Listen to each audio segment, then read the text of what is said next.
How are you?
Good morning.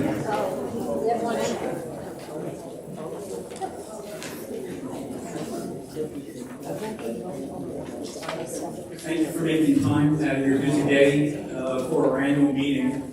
We'd like to open by Pastor Peter, if you would open with a devotion.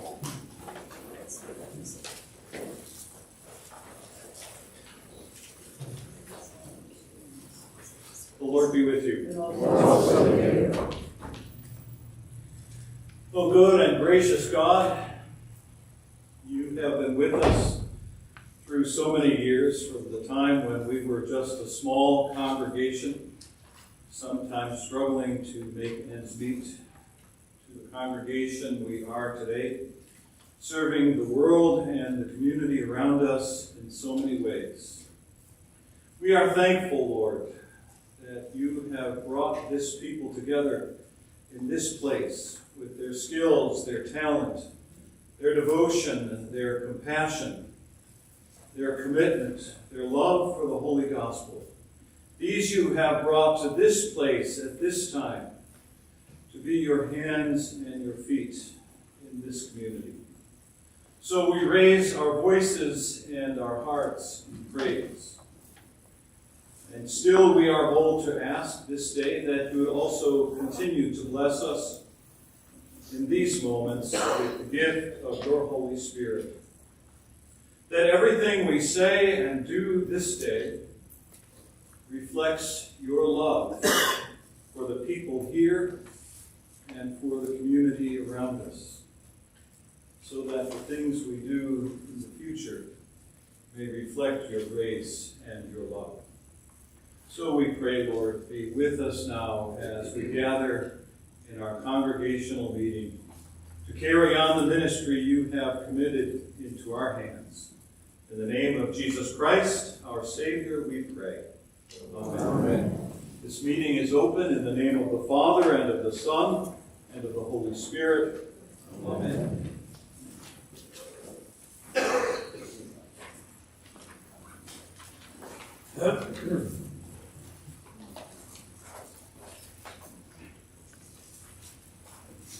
I'd like to start by just making some introductions.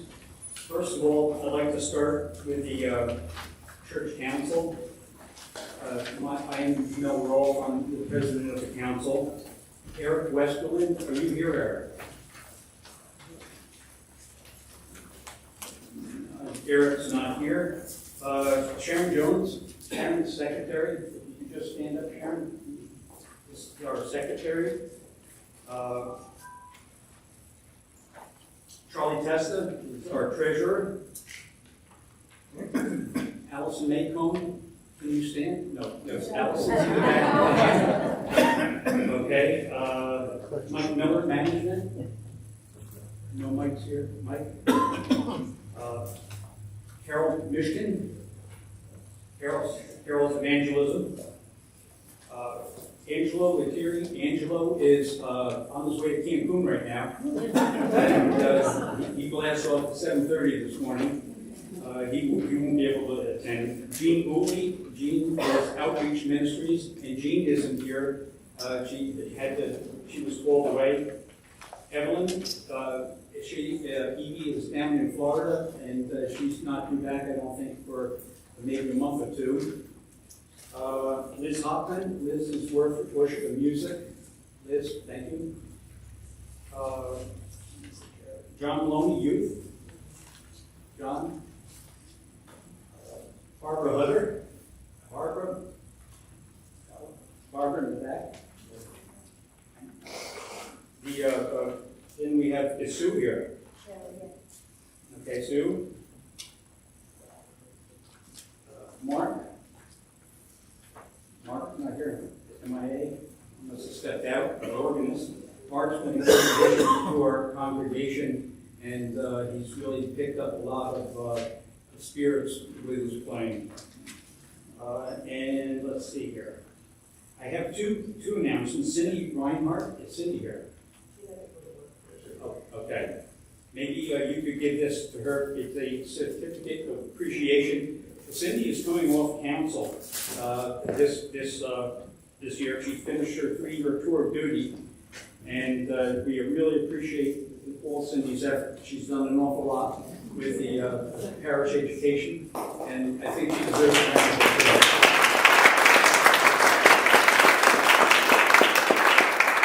And also Wilma Buitas. Where's Wilma? Do you say any help, Wilma? That's a joke we have going between us. So, Wilma, would you like to make an announcement? Yes, I have an announcement for the Trinity Women. I'm sorry it's so late, but I got this message only late. We have been invited to attend a workshop at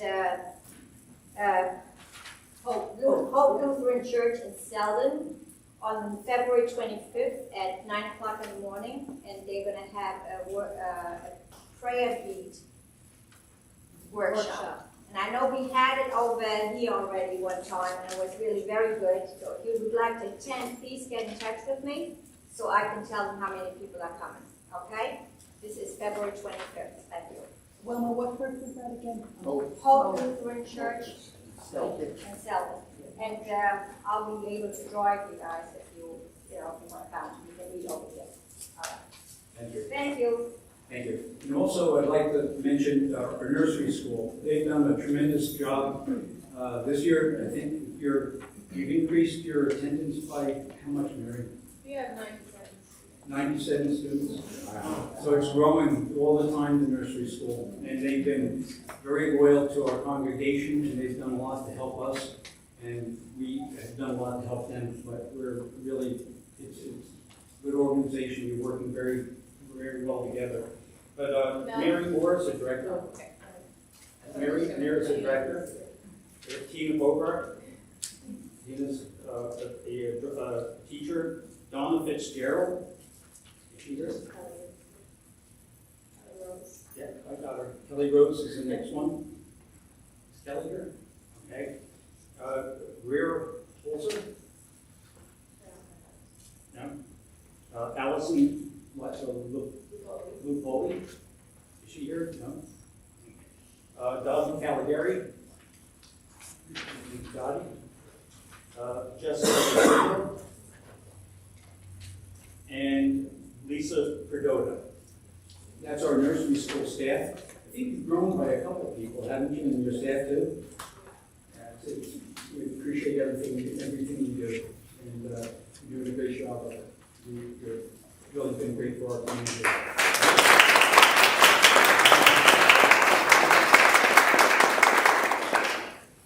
Moving on on, everybody should have had a chance to take a look at the secretary's report, the minutes of our last meeting. And just give you a second to look at it. It's on pages 4, 5, and 6, just to refresh your memory.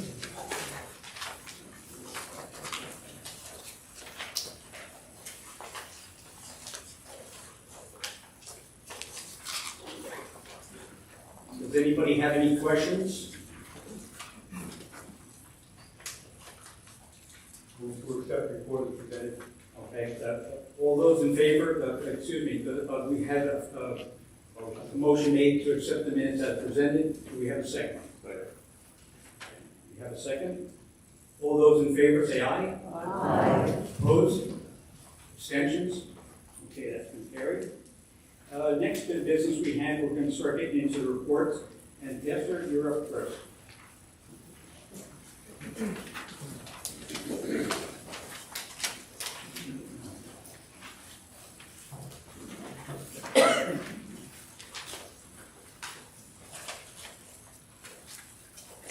You have my report in front of you. A couple of things that I do want to highlight. The third paragraph of the report reads, one of the things that was revealed in the past 2 years is that many of our members are in a sort of pay-as-you-go mode. And what I mean by that is that coming to worship is, in terms of stewardship, it's like going to the movies. If you go to the movies, you pay, and if you don't go to the movies, you don't pay. As a mode or method of stewardship for a congregation, that doesn't work very well. And so over the period of these last couple of years, as COVID has taken its toll, it's also taken its toll on our budget, because as people didn't attend worship, their gifts simply did not come in. So as we look ahead toward the next couple of years, we need to build a different model for the way we give, which really means that each of us needs to make a commitment, and whether or not we attend on a given Sunday, we still make our commitment each month or for the year. And that will be something that Evie and I continue to work on, and the Stewardship Committee continue to work on during the course of the next year. You know, we did have a pledge campaign late in the fall, but we certainly couldn't base our church budget on any of the pledges. We had so few returned that it was just an unusable amount. So, you know, all we can do is base our budget on the income from the previous year, and of course then a projection of what we think that things will be increased in the year to come. So I do want you to be aware of that, but it affects a second item that I do want to call to your attention. And that is the call committee continues to do its work. We're 2 years, almost 2 years now into the call process, and to date, just to share with you, we've had 2 candidates. Neither one of them we thought was fit for the congregation. We're hoping that will change, of course, over the next couple of months. One thing I can share with you, and this came out of our pastors' meeting just a few days ago, here on Long Island, we have about 65 Lutheran congregations from the East End down to Queens and Brooklyn. And right now, 20 some of those congregations are without pastors. Their pastors have left or retired, and they are in the call process. And the average time now is upwards of 2 years. Of the 40+ congregations that currently have pastors, 25 of those have pastors who will either be eligible for retirement in the next 3 years, or who are already eligible for retirement, but have decided to stay on. And of course, part of the reason they're deciding to stay on is they look around and say, who will replace me if I go? We just don't have that many people. But that's just a little aside. The greater concern is when we get into talking about the budget, you will see that we have a number built in there to call pastor. But I can tell you right now that number is not reflected in our current giving. Now could be a couple of reasons for that. One is that we simply cannot afford an associate pastor. The second one, which I ascribe to, is that we're continuing to grow out of our sort of COVID malaise that every congregation has experienced. And so, our stewardship will continue to grow. And alongside that, I think, I think it's part of human nature to say, well, we're not paying an associate pastor right now, so I don't need to give quite as much as I was giving or quite as much as I need to give. But, I do have a concern that going forward, we have a call committee that will be, again, interviewing candidates, and I don't really want them to take someone all the way through that process, come back to a congregational meeting, and we say as a congregation, gee, we just can't afford this right now. So we need for people to step up really stewardship-wise in the next weeks and months as we look forward, hopefully, to filling that position. Do you have questions about the report?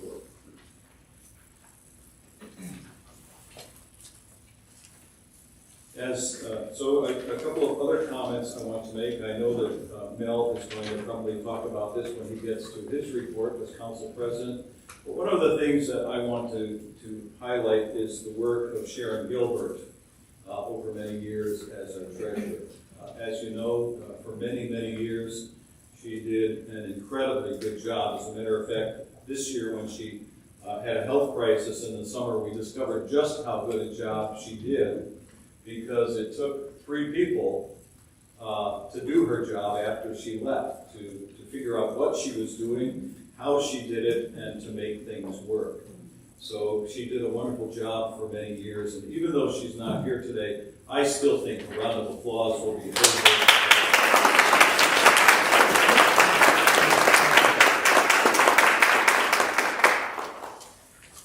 Also, a thank you and a shout out to our church staff, to Susie and to Sue and to Barbara and our nursery school director, Mary. They do an incredible amount of work behind the scenes. And I can guarantee you, you probably all know this in your hearts, that if any one of them walked away from their job for a week, we would be in serious trouble, because there is no one that knows how to do that work as well as they do. And of course, to top it all off, they have to work with me. And, my wife will tell you that I'm not always the easiest person to work with. So I thank each of you for the work that you do on behalf of the congregation.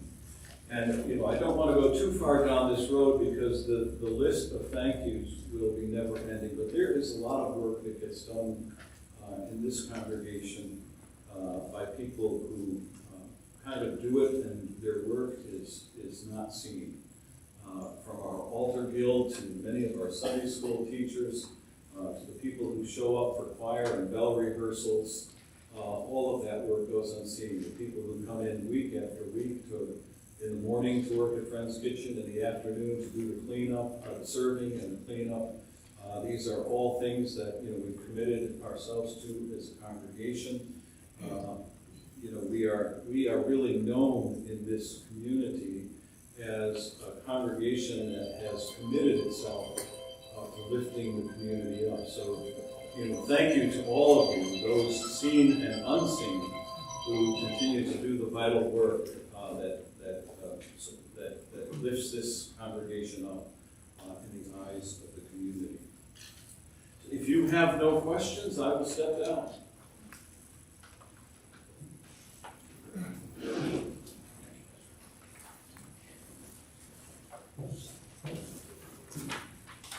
I just want to thank you. Sue Rutland, Chair. Sue, I think I omitted you. I don't think I thanked you. Okay, I think it was 2 times 2, so it's okay.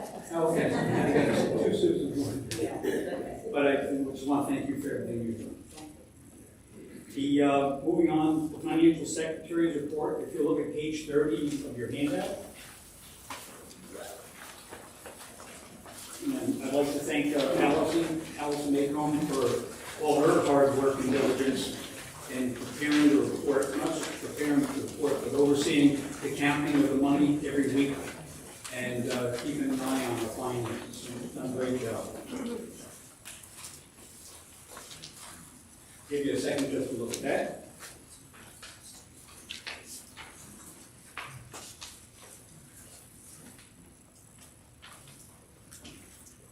Are there any questions?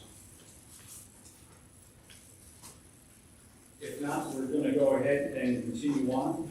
Charlie, you're up next, treasurer. The treasurer's report, I just wanted to just give a special thanks and shout out to Charlie. Last year at this time, we were up here and you were hammering us with questions. We were both going for the president's job. And there were times this year when I wish Charlie had won. I mean, it was really close, but it kind of brought us together a lot more than I could have ever imagined.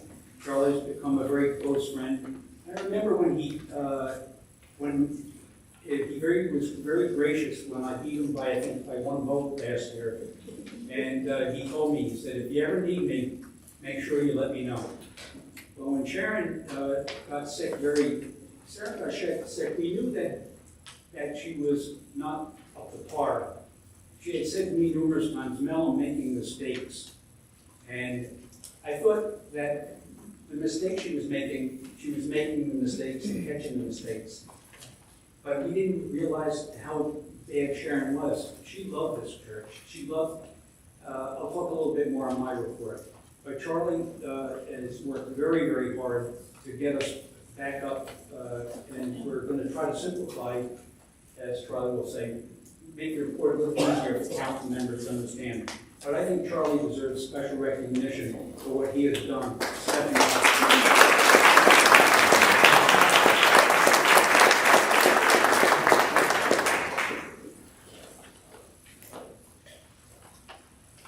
Thank you for that.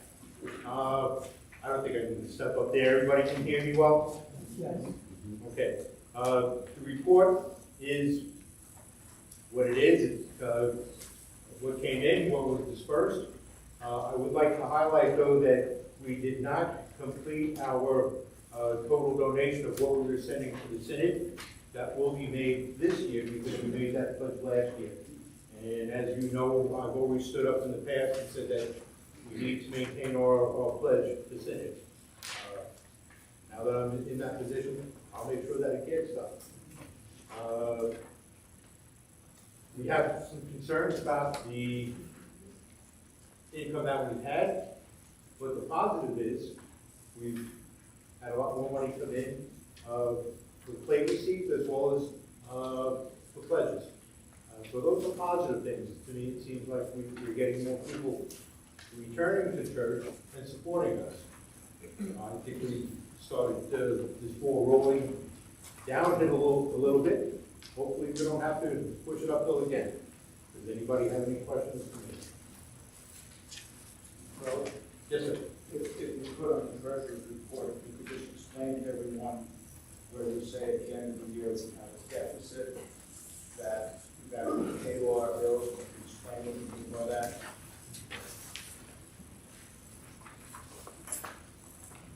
We found that there were a number of things that were not getting to us timely for the year end. A lot of the bills were being sent to Sharon by email, of which we were not aware of that until all of a sudden got notified that we weren't paid, we need to get paid. And that accounts for about $27,000 from last year that didn't have, that we weren't paid for last year, that we have to pay for this year. So that's kind of why we have a deficit like that. One of the things that Mel had stated is that I will be trying to make the report a bit simpler. Not only that, but the report that you have for the annual report, we're going to try to make simple also. As we go through the various categories of the budget, do we really need to see how much we're paying for Social Security and all those other things? We still have that same format this year, but for next year, I would like to consolidate those employee packages into one. You know, here's the budget, here's what the package is for this type of a program. Here's what packages for another type of a program. When we do the student salary, when we do the pastor salary, when we do the administrative salaries. So this way we don't have to get worried about all of those other things. But there are some things that I will be expanding on, such as trying to keep better track of who's got what funds for what projects. So that this way we can make sure that if somebody's donating to, say, the mission team or to the women's programs, that they get identified, and now we can keep a better track of those things. So that this way there's no confusion and nobody is raising their hand and saying, how come we don't have this, or how come we don't have that? So that this way we're going to try to keep it as logical and as transparent, so that we don't have to. Yes. Just one quick question, and maybe I'm looking at this too simply, or maybe what you said don't know me, but if our receipts were $701,000 and what we paid out was $752, isn't that just simple that we spent more money last year than we brought in? Yes, we did. That's all.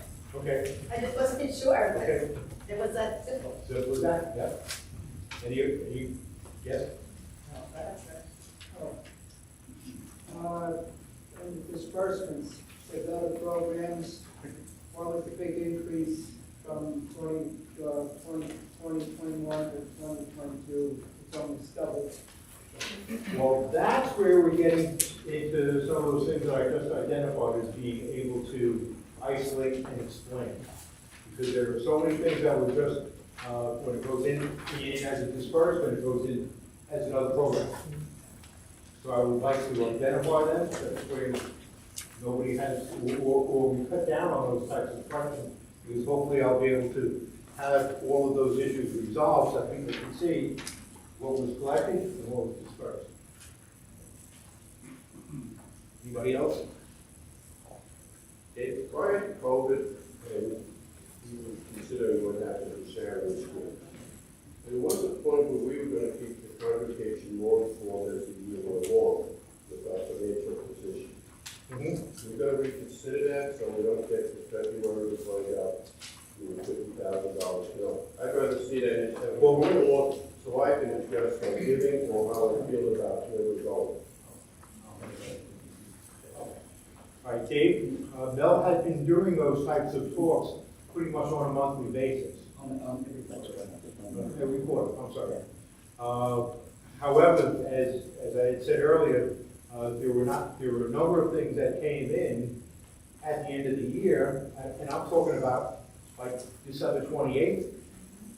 Oh, I'm just talking about going forward this year, since we're changing some things, just keep us more attuned to Yes. where we're going. Yes. That's all it is. If Mel's not doing it, I will. Thank you. Okay? Yeah, I have a question. Yes. Treasurer is a council position that I'm understood that we're supposed to vote on. Yes. We didn't have a special election or anything to nominate you or anything. How did that come about? I mean, you're a good candidate, good person, but I'm just concerned because I don't recall ever having a special vote. Okay. When a person is on the council in a position such as a treasurer, and if that person is forced to step down, our constitution and bylaws say that the church council will select somebody, which we did. And Charlie did step in. That's why he is our treasurer. Today, you're going to have the opportunity to elect him for his first term. Okay, thanks, Don. Or if there's any other candidates. No, not that you don't deserve it, but I was just curious about the process. You already highlighted, but I wanted to thank Mel and the Finance Committee for putting out those quarterly reports. They're very informative. We never had that before, and that's a good heads up of the financial picture. Thank you. But again, you're not reaching the people that don't have computers and emails. That was a big issue last year, you said you were gonna take care of. I haven't seen monthly reports because I don't have. I'm sorry, that's not. No, no. Sure. That information is actually available. We do publish those reports.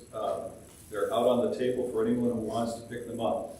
But this will be my little scold to all of you, because one of the things we hear is that we don't communicate. But in the office, because we have the system that we do, we can tell just how many people opened their emails from the church. We can actually tell how much time you've spent looking at the email that you received from the church. And I can tell you that most of you don't open your emails from the church. So there is no way to be informed unless, or one of the best ways to be informed is to open those emails, even when you think you know what it says. Open it anyway, just to look. You'll have a much easier time keeping up if you do that. But that information, it's available it's available electronically, but it's also available out here in the narthex. It is published. You can get it, and it's my understanding that if you need it mailed to you, we will mail it to you, but we do try to keep those costs down. Yes. Two questions, really. Number one, do we have, are we rebuilding a reserve yet, or are we Not still yet. trying to get gas? So then my second question is raises for the staff, for the pastor. Not that they don't deserve it, I don't mean it negatory in any way, but I worked for a company for 40 years. If the company didn't do this, we didn't get raises. The pastor just talked about how. Just interrupt you, please. Can you hold that off to the budget? Oh, I'm sorry. That's what I apologize. The guy in front of you is going to be the one to talk about that. Now you warned Mike. Any other questions? Then the last thing I would like to say is the way we can help get our finances up again is look around, see if there are people that used to come to church, and if you don't see them, give them a call. Say, hey, how you doing? Haven't seen you in church. Why don't you come? We're getting back together. We're getting a lot of things going. And it'd be nice to see you in church again.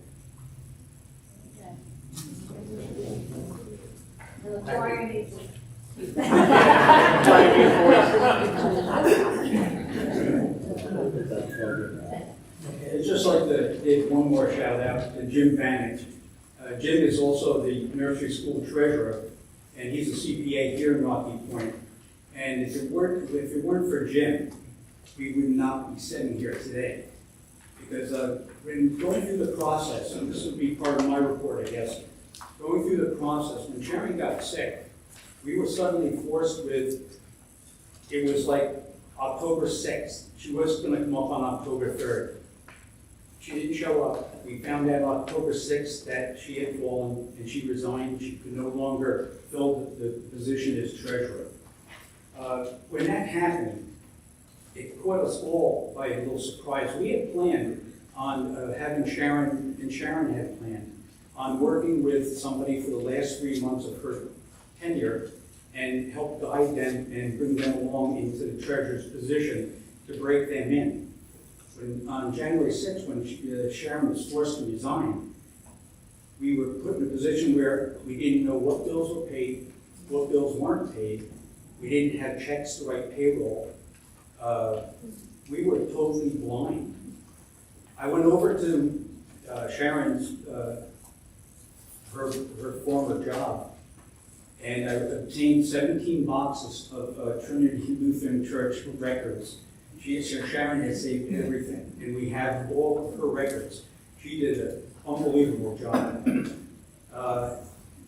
I don't understand, I think we owe her a great deal of gratitude for we're here, but Jim, it was one, her job was very fortunate that they were sympathetic to us because they were in a similar position. They downloaded whatever records they could from her computer, and Jim was able to try to put things together from what we had downloaded, and that would be reminiscent of what actually she had done. Charlie and I could not have done that. And I don't know if anybody else could have done it except for Jim. So I really want to give everybody, should give Jim a round of applause.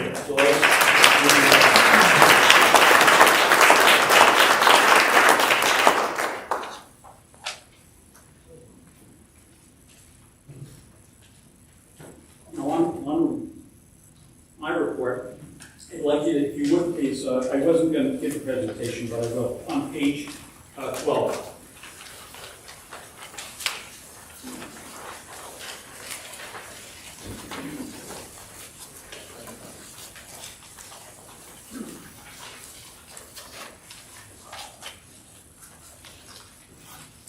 And touching just one more thing, like that Charlie had mentioned, at the end of November, we had looked like we stood a really good chance to finish in the black this year. And if it weren't for invoices that we received late in December, and also we found out that we were late in paying our taxes for the year. We were unable to pay them, I guess, in the third quarter and the fourth quarter. And also, we had some taxes left over from 2021 that we had to pay in February. And that, we found out all that information in just about the month of December. Remember, Sharon left like in October. So to try to recreate everything in a 2-month period and to see exactly where you are, it actually took that long to do that. We did, the question Lorraine had brought up, it was on, we spent, how much more than we brought in? It was about $50,000. About 50,000. That should come to no surprise to anybody. We have, and this is one of the things that I wrestled with as president all year long, is trying to get people to understand where we are from there's a difference on a cash flow basis. I'm just going to touch on it. But in 2020, we had an $88,000, what they call a retained loss. What a retained loss is when you cannot, when you have to take from your equity. You'll see on the treasurer statements. Equity is actually a promise. It's money that's it's not set aside. It's money that's promised that it will go into select groups, committees, and so forth. And then you can take liabilities against that. In August I found it in August of 2021, Sharon indicated that they had $0 in the operating fund to run this church. If she hadn't taken money out of the equity, how would we run this church if we had $0? You had no money. So she was forced to take the money from the equity, and she transferred that money. We used it to pay bills. We paid gas, electric, salaries, insurance, which is very expensive. We paid bills. That money that she took was transferred to another area on one of the other sheets. Like I said, she had about 8 or 9 sheets on her treasurer's report. But it was something called retained losses. And we had a retained loss of $88,000 in 2020. So in 2021, we had a $70,000 retained loss. It meant that we spent more money than what we had.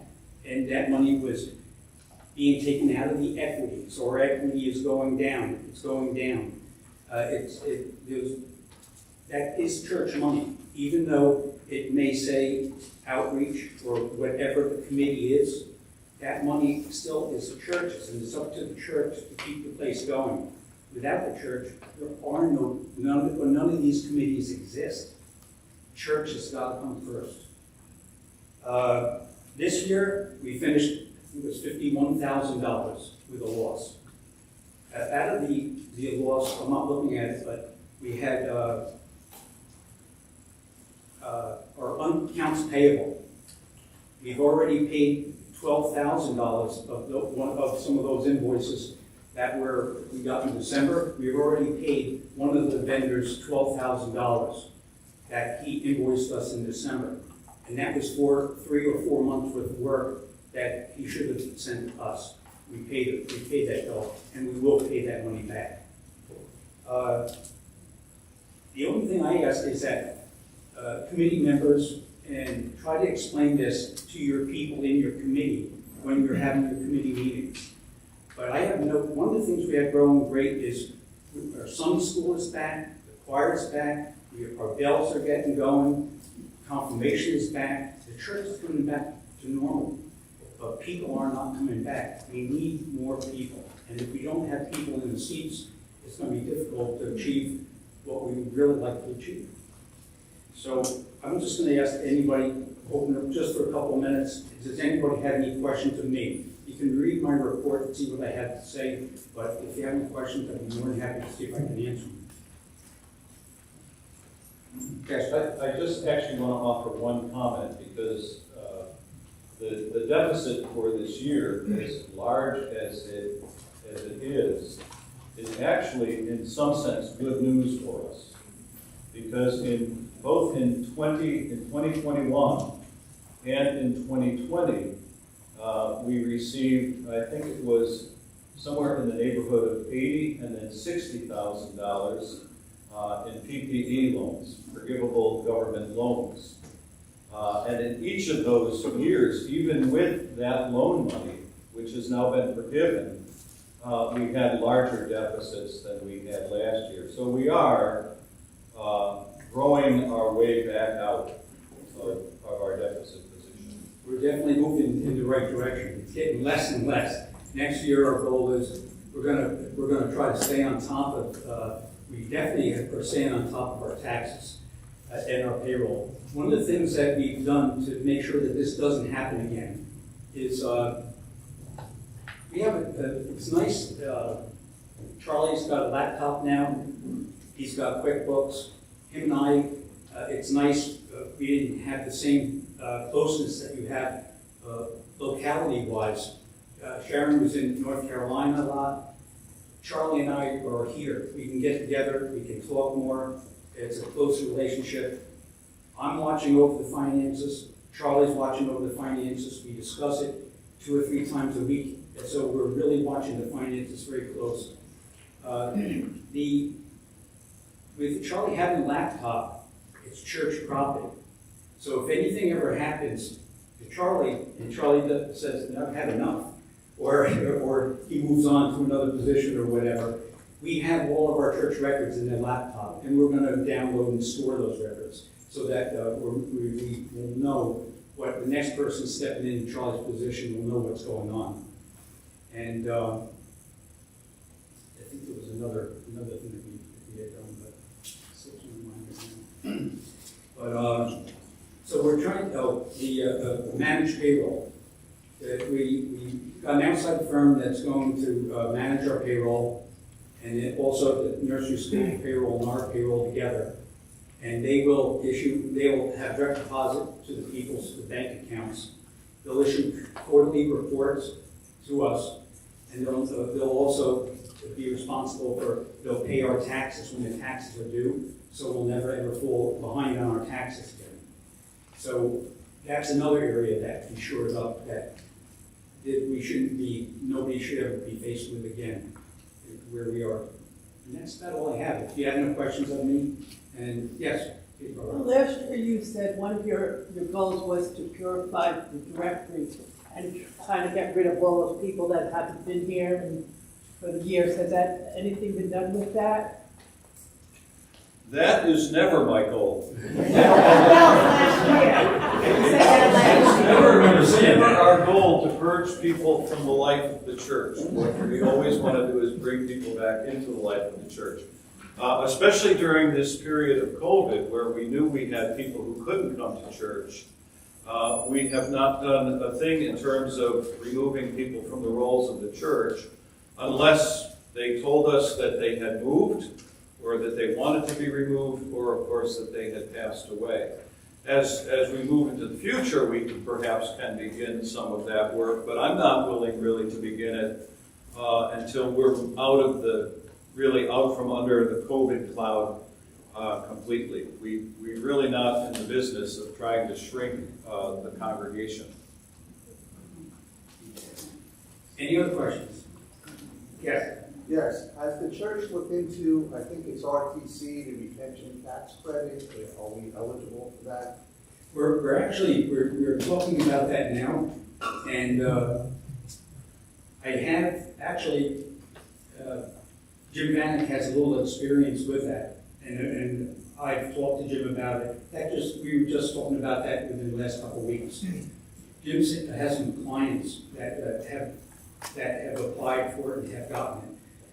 It really, he says it's awful lot of paperwork involved in doing it, and we're considering possibly doing that, but it's a lot of work, and even with that, we have to see if it would be worth our while. I think they get $10,000 for each first employee. 26. And out of that, if you have an outside firm help manage that, they get 25% of whatever the yield is. It's 26 And now. they get a little bit. So we're looking into that. To see. Mel, can you hear this? Ronnie's saying it's 26,000. I'm sorry? It's 26,000.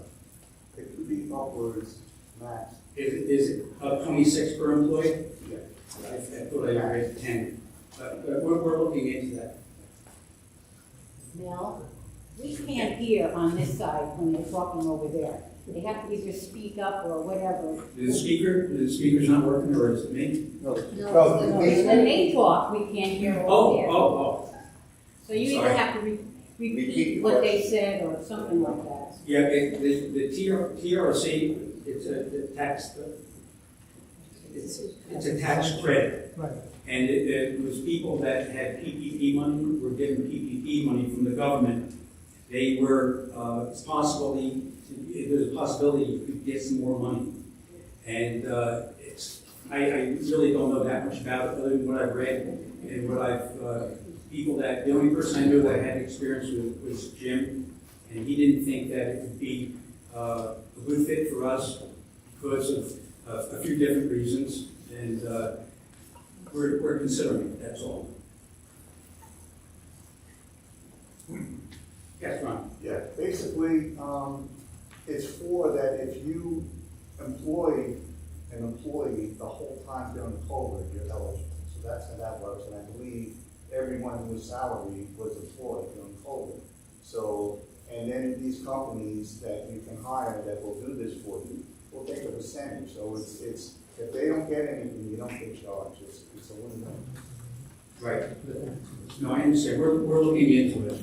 There's pros and cons. I heard that those companies that help you are very aggressive also, and you have to have it's a lot of work, prepare all the paperwork that they need, but we're looking into it. Anybody else? Yes. I'll stand up for the people on that side, can you hear me? What? I'm so relieved to hear that you're interested in growing the church and reaching out to the people that haven't been here and letting them know that we're back in business again and they should come back, they're missing out. I implore you, like I did last year, come to nursery school, please. There are so many opportunities that anyone on the council can come to our Christmas parties, and all 97 families are there, and manageable chunks of less than 20 families per party. Someone can come and stand there and introduce themselves, be available for questions. I said this last year as well. I came here first as a preschool parent, and I joined because I liked what I saw. And I joined because both pastors were there at the Christmas parties, at the Thanksgiving celebrations, and at the graduations, the picnics that we had. They were there and they made themselves available. And that's what made me want to join. I don't know if there's any other program in the church right now that has grown in the past year. But the preschool has grown, like Mary shared with you before. Last year we had 84 students, now we have 97 students. And we've grown so much that we've been able to triple our donation from last year to this year. And the last week in the budget will show that. That is where your growth is coming from, and that is where you're going to find success in bringing in young families again. They're here every day, 5 days a week. They know how to find us. They're already contributing with donations to our playground fund, to our soup kitchen. They bring clothes, they bring toys, they bring food. They come to all the fundraiser activities that we have where families are involved. And you know when you look across and you see them. And yet in the past year, no one has come to represent the church in that way. For the times that we have families that are already right here every day. So please, I'm begging you, send somebody. Pastor Peter, please come to our parties. We would love to have you there. I can tell how delighted you are. Your face. But I promise you will have a good time. It's a great way to bring in more families like this. I promise you that, Mary, you let me know when these events are gonna happen, and I'll be there. I'll try to see if I can get Pastor Peter to come. They're also right on the calendar in the office. That big white ball calendar, the dates are all. I think part of it is, you know, I don't check the calendar, but if maybe we are unaware that you're having the events. If you will. We'll make sure. I appreciate that, because no, everything you said is right to you. I agree, the growth is coming from there. I'd like to see, so that's one of the things that we have is like Camp Friendship. We have a lot of people that go to that are not members of our church. Now that's a perfect opportunity to try to get some of the parents that aren't members of our church, they try to get them involved with the church. So I saw that, and I see that, and I agree 100%. Anything else? Yes. I didn't know if this was the right time to bring it up or later, but kind of similar to what Tina's talking about, when she's talking about younger families, but I'm referring to our members. And I had heard the discussion about when folks aren't here, they're not giving. But I don't know what kind of discussion or consideration we've had to promoting electronic giving.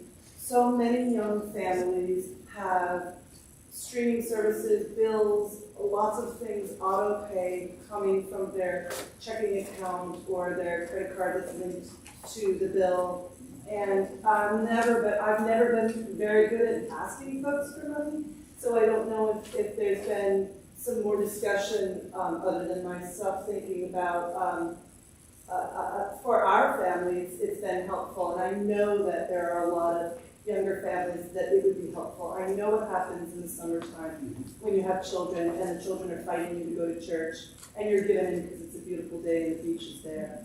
But the bills continue. And there's so many families where electronic bill pay is acceptable in their lifestyle. And so I don't know how to promote that, but I wonder if we could somehow. Sure. It's in our bulletin quite often. Yeah. And it's on our website also. It's very easy to join. Right. And if you look at our website, you can just click a couple of clicks and you're in. Right. So if you look at our website, and it is mentioned quite frequently in our bulletin also. But you're right, though. That's a wonderful thing. Yeah. Diane? Considering the issues that came up as a result of Sharon's illness, do you think we could consider having a co-treasurer to work with Charlie so that there would be two people that were always aware of what was going on and it wouldn't create the issues that we had with Sharon's son?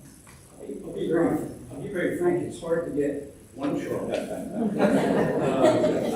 just talked to, trying to find a Charlie is pretty tough.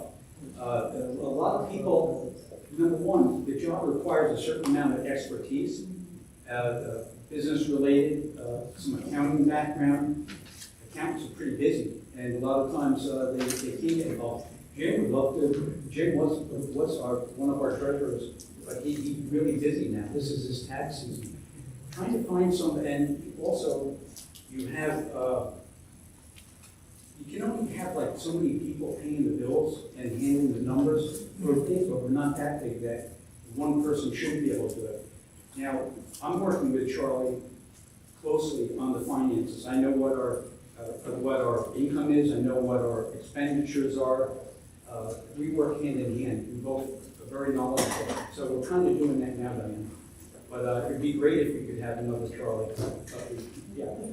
The other thing I wanted to say in that regard is that when I came here 4 years ago, we knew that I had several discussions with Sharon, and we knew that we were out of compliance with best practices, which meant you never have church records on somebody's personal or their business computer. You have everything at least backed up on the church computer system. We talked about doing that, but then COVID hit and it didn't get done. And and now moving forward, we will be back within those best practices so that if something were to happen to Charlie, somebody could step in immediately. Or if Charlie walked away, somebody could step in immediately and take right over. So I guess what we're saying is ideally it would be perfect. And so, but we'll see what we can do. Any others? If not, let's move on. There's other reports in there, if you will. Just take a chance and look at, not that their reports aren't any more important than what the people have spoken, but we have a lot we've got to get through here. But if you could just take time and read the reports and see what the various committees have done and what they are doing, take it and read it at your leisure.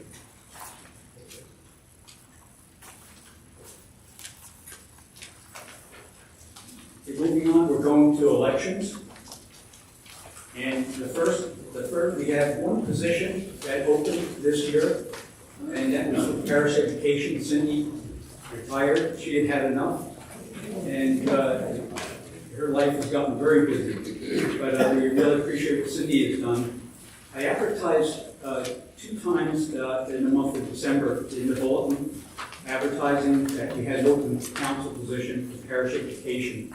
And I didn't get any responses, except for one. Lee Berlusconi, she sent me her bio. I asked everybody if they were to send me a bio by December 30th, and Lee sent me hers, and she appeared to be very well qualified. As a nominating committee, we didn't get together to discuss because we only had one nominee. So what I did was I sent the biography on to the nominating committee, and I asked the nominating committee if they thought that there was any other reason why we should meet, or if they would like to meet. And everybody replied, no, they didn't think there was a need for another meeting, and they agreed that Lee would be a good representative for parish education. So if any nominations from the floor for parish education before we get into a vote? Okay, there being no vote, no one coming forward, I'd like to then instruct the secretary to get the rest of these all at once. Okay, we'll hold off on that. The other positions that we had open were the following people. Treasurer, Charlie, who is running for his first term, and he has completed Sharon's term. Evangelism, Carol, Michigan. Carol is eligible for her second term, and she has agreed to stay on. Financial Secretary, Allison Maycomb. Allison has agreed that she would continue on another year. Mike Miller, Mike is, he's been on a while. Mike has agreed that he would stay on. We're in the middle of trying to create an endowment fund. You'll hear more from Mike on that when Mike starts addressing the budget. Mike has agreed he'd stay on. He knows an awful lot about endowments, and he will be able to, if he's going to stay on, as long as it takes to get that settled in the church. Or maybe we can use this as arm to get him to stay a little longer. I don't know, he didn't look up at me on that. But And then we had you, John Maloney. I know John prayerfully considered the position. John did a great job with youth, and John has agreed for his second term also. That being said, are there any more candidates that would like to throw their hat in the ring for any of these positions? Okay, if not, then we can cast, Charlie. I move that we cast one ballot for those people identified. Okay. Do we have a second? Okay. It's approved. It was seconded by Margaret. Then it's Secretary, if you would please cast one ballot. No, we've got to ask this to vote. No, not if this, do you have to? I thought you, okay. We've got to ask for a vote. Okay, motion has been made, motion has been seconded. All those in favor? Aye. Opposed?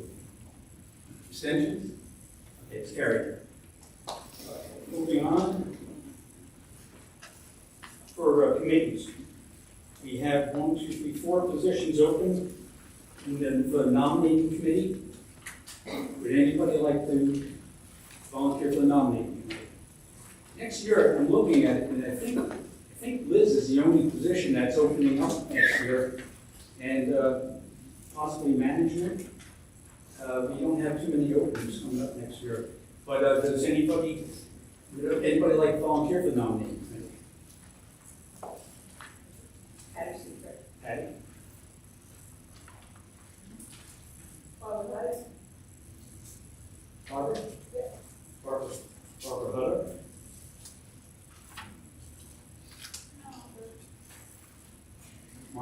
Margaret Arson? And one more.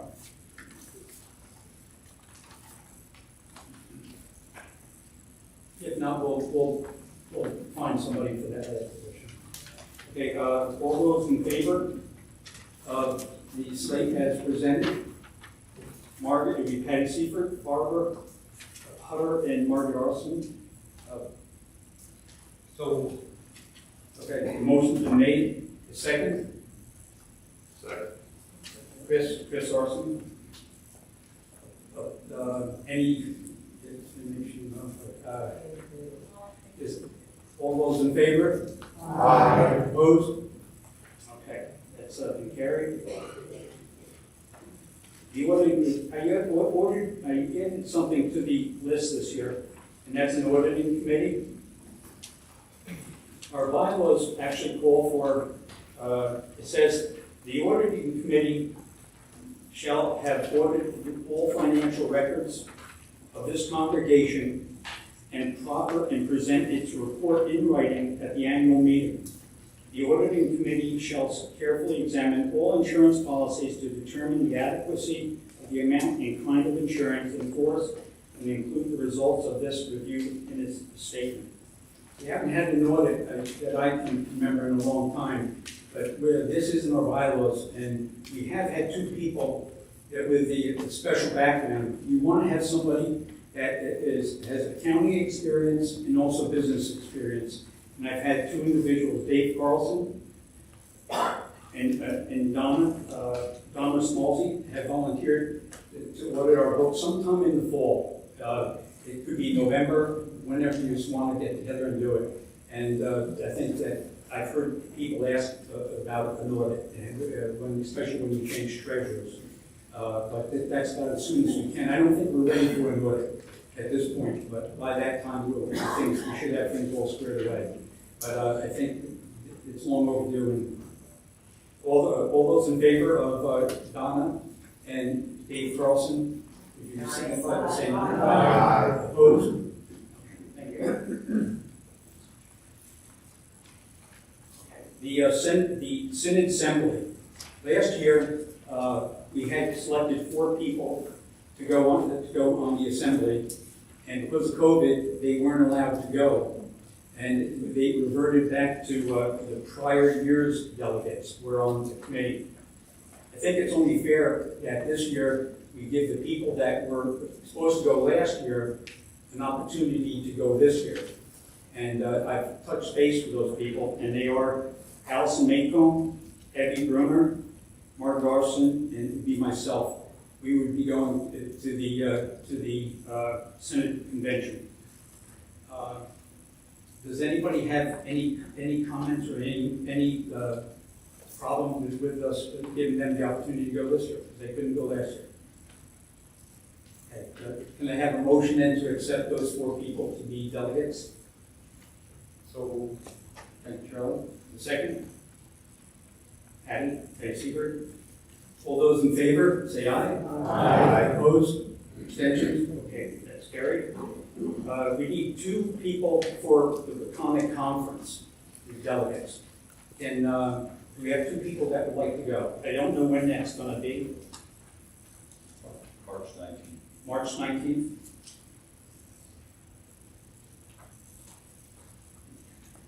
We have 2 people that would be interested in going.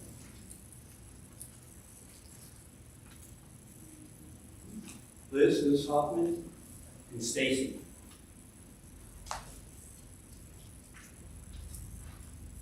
Stacy Kraft.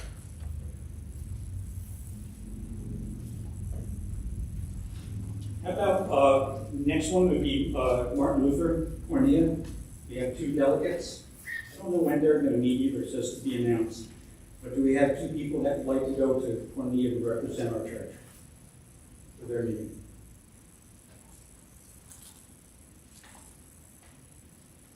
Okay, well, see no hands going up. We'll try to find 2 delegates to represent us on that one. And the Long Island Council of Churches. Did they meet last year, at all, you know? I don't remember when they last met. But do we have anybody want to go to the Long Island Council of Churches? No? Yes. Just maybe explain what each of these things, what you do in each of these things, because that might be why people don't sign up, they're not really sure what it's about. Yeah, a lot of these dates, I don't think they have a scheduled meeting yet. I think that's part of the problem. I don't think they have their meetings scheduled yet. No, Agenda. what's involved with the Senate, with going to the Platonic Conference, what's involved with these things, so people know, you know, I think people don't volunteer because they look at it, I don't know. Okay, the comic conference, for instance, all the pastors and delegates from our conference get together and talk about issues that pertain to our conference, what problems we're having, what things you're doing, you know, not problems you're having, but things that you're doing, but they talk about the pros, the cons, and it's a chance for people to get together and compare notes. I know that's what comic conferences.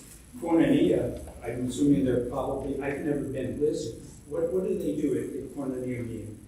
On your annual meeting, you listen to reports, basically like here, you listen to a report from the president, the director, the budget, you approve the budget for the next year, and I don't know what they do now anymore, but we used to have workshops. Is that held usually at Cornelia? Sorry? Is that held at Cornelia? No. No, It was just announced, I can't find the email, it was just announced for next neutral month. site? I think it's gonna be on Zoom again. Okay. What we'll do is we'll The post board is going to Brooklyn, and I think the delegates are being invited by Zoom. We'll post it on, we'll try to find out the date, and we'll post it in our bulletin for Barbara. If you could let me know, once we know what the dates are, I'll make some phone calls, or we'll announce it and see if we get anybody that would like to represent us. Other than that, I think that's all I have.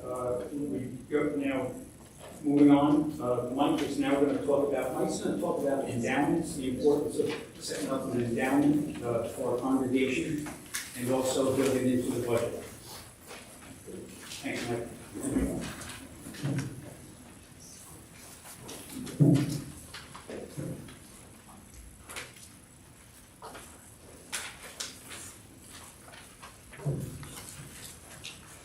Good afternoon, everyone. I hope you can hear me. Can everybody hear me all right? I shouldn't take more than an hour. See, that's what's great about Super Bowl Sunday. That is true. Everybody has a place to be. First, let me talk about endowments and what we've been discussing and what we would like to do. We will keep you informed during the year if this occurs. An endowment fund, first of all, an endowment is a gift with a specific purpose. You see them in wills, where people give money to a particular organization, often a church or a university. And you hear in the news, if you listen, you'll hear like Harvard has an endowment fund that has $4 billion in it. What it is it's donations to that organization, but it's not used on a daily basis for your operating expenses. It's similar to an individual retirement account or a 401k. And the idea of an endowment is you collect money and you invest it. Now, it used to be that when you did that, you could not spend the principal. The money that had been donated, you could only spend the money that you earned from that investment. That has actually somewhat changed in recent years. You can evade the principal under certain circumstances, although it's not something that is advised. So what you do is you set up an endowment fund and you ask people to donate to it, but not like coming to church on Sunday with an envelope, for people to put things in their wills. Or if, for instance, if someone were to own a house but have no family, they could leave that house to the church. The church would sell it, they would take that money and put it into an endowment fund. And what we would like to do, although the parameters of it are not set up yet, is we'd like to try and collect this money for a period of time, invest it, and take the investment and put it into the principal also to try and build that up. But at some point, you start to take the income and you use it for different purposes. So, what's the whole point of this? What we learned from COVID is that you can have a situation where your income disappears or is severely limited. And it would be nice to have another place that you could hopefully get some money from if you needed it. And that would be something like an endowment.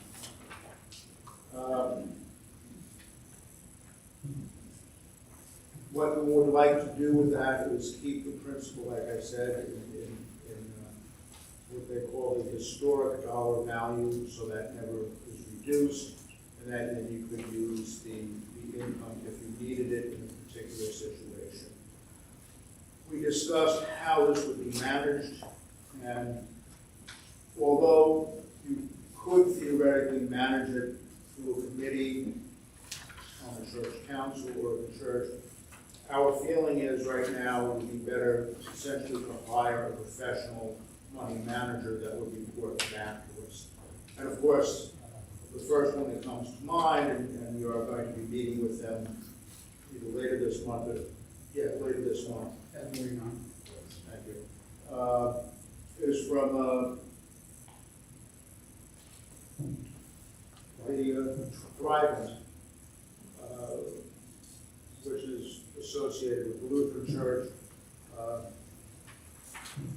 has given us mortgages for our property. And they're essentially going to be a money manager if we decide to hire them. So we would set up this endowment fund, have it managed by them or somebody else, and ask people over time to donate money to it. That would become the principal. That would be used in the future. All of this has to be done according, of course, to New York State law and something called the New York Prudent Management of Institutional Funds Act. In that act, it describes how you can use the funds and the amount of diligence you need in managing the fund.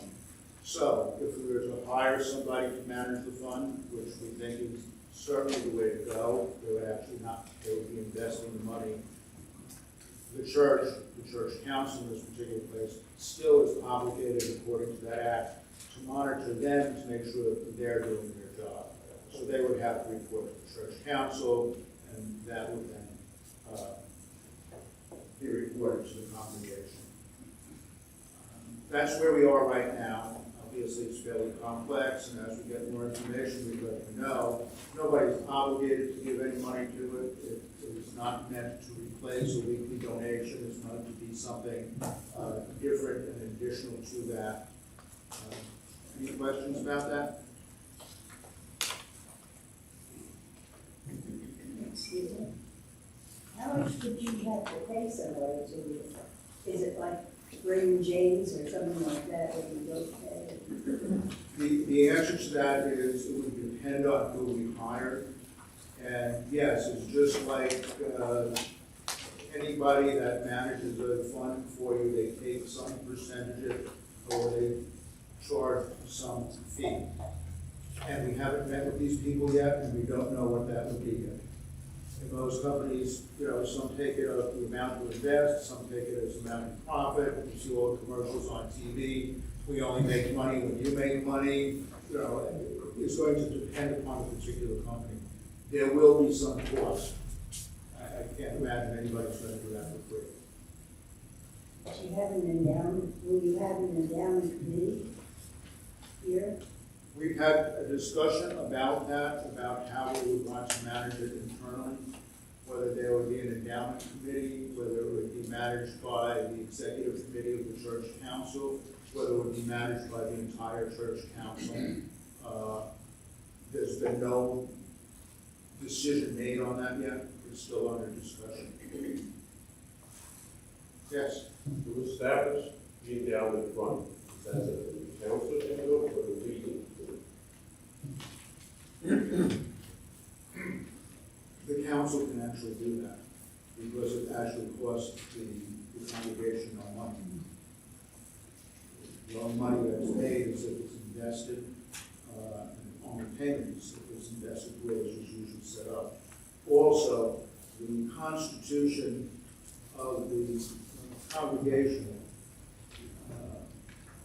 says that the church council can manage and invest the funds of the church. So we may set up a committee to monitor it, but it can be set up through the church council. I was going to just add that our constitution does say we shall have an endowment fund. Yeah. So we can create this. And if nobody gives any money for it, or nobody donates to it, then it's an empty endowment fund. It's cost us almost nothing. There's some fees involved.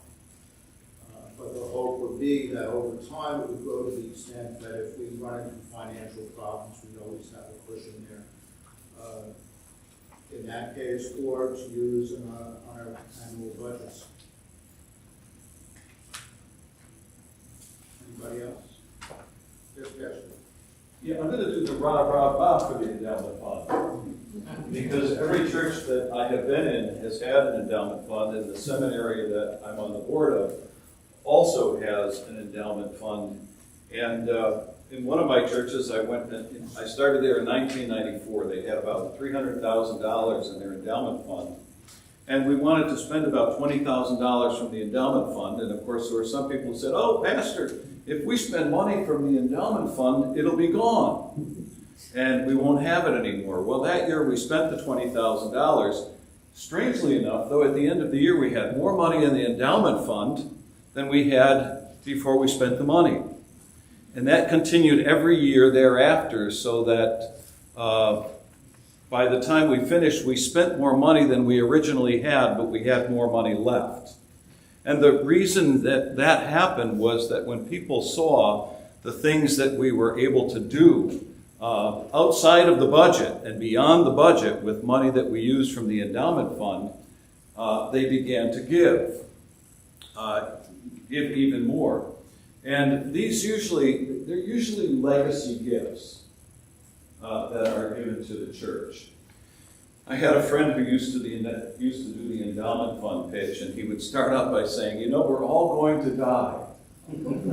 And, there obviously is truth in that. But the thing is, with all of us who are sitting here, we've been faithful members of this congregation for years and years, and supporters of this congregation for years and years, which leads me to believe that many of you probably would consider the idea of making a legacy gift to the church in your will. And there are all kinds of ways that you can do that from, I think, Mike, you mentioned a house, or Any problem. you can use a house, you can buy life insurance, you can donate stock. There are all kinds of ways to give, and in fact, there are ways that you can give to a church endowment fund in particular that will make you better off financially and the church better off financially. I know that sounds like magic, but give me 5 minutes after the meeting today if you want to stay, and I'll explain that to you. But it opens up a whole new door of things that we can do if we have an endowment fund.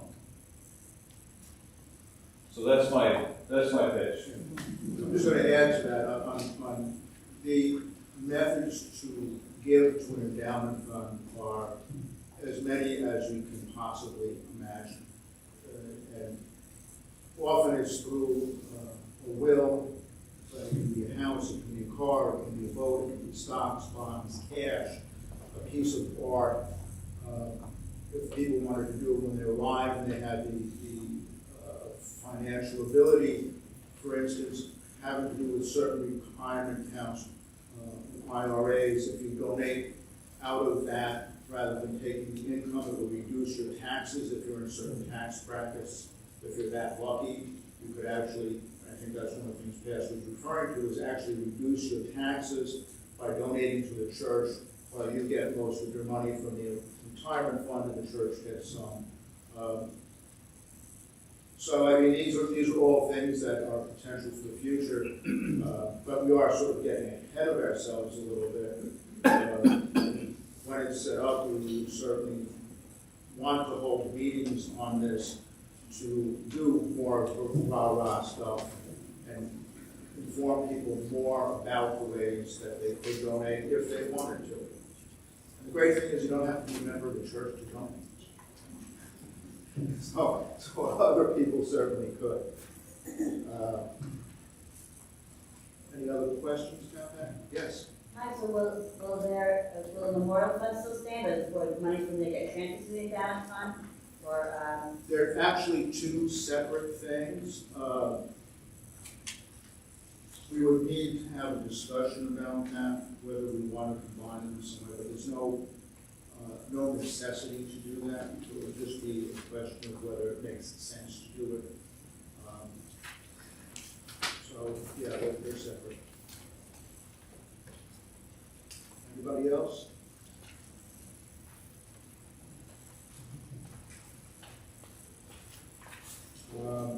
Moving on to the budget, which starts at page 33. A lot of the stuff I was going to talk about during the budget, we've already asked questions about, but I want to add a few things.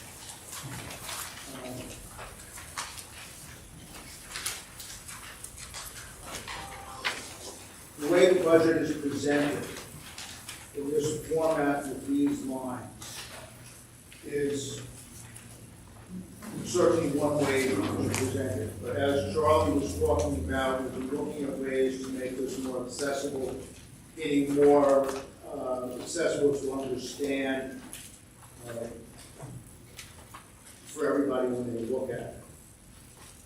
But that discussion, of course, we included Jim Vanek because he's an accountant.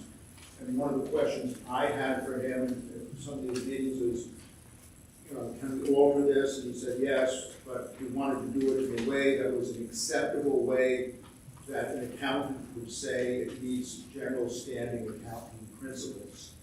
So we're working on that to make sure that it will be easier to understand, but it would still satisfy an accountant if they were looking at it.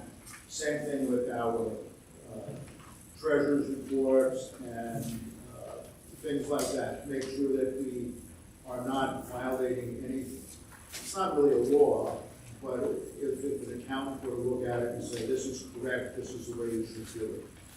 One of the things you should know about that is that an accountant isn't just adding up numbers and seeing if the columns match. There are many, many different ways that you can present information. So there's a lot of leeway here about how we do that. Which leads me into my first point. We have a budget proposal. We would love to be able to spend, if we were able to collect all this money, about $772,000. Now, some of that is more like a fixed expense. We have salaries and benefits, organist, youth director, office administrator, receptionist. Unless we want to fire somebody, those are essentially a fixed expense. We have insurance, telephone, electric for both the church and Richmond Hall, gas for both the church and Richmond Hall, janitorial, garbage, water, fire alarm monitoring, lawn maintenance, mortgage, the parsonage, computer software. These are things that we pay. On a weekly basis, that's almost $11,000. On a monthly basis, it's almost $47,000. And on a yearly basis, it's about $563,000. Those are expenses that we have to pay. We cannot not pay the electric or the telephone bill. If we have somebody here and they're working for us, we pay the salary. So all those things are budgeted items that we need to raise money for. And our income actually covers those. A lot of the other things in this budget, and which always perplexes people, are what we would call pass-through amounts, where we collect money for a specific purpose, but then we spend it for that purpose. So we never use it except in emergencies like COVID for other purposes. So you would say, okay, we're collecting for a mission trip. We go on the mission trip. The money that's collected goes to the mission trip. So it appears on our budget, but it passes right through. So if the trip doesn't happen, there is either an excess, we have the money, or the money is returned. There are other things that are not on here that we just wouldn't do if we didn't have the money. But those ones that I've listed, in that amount of things that we have to do and have to cover.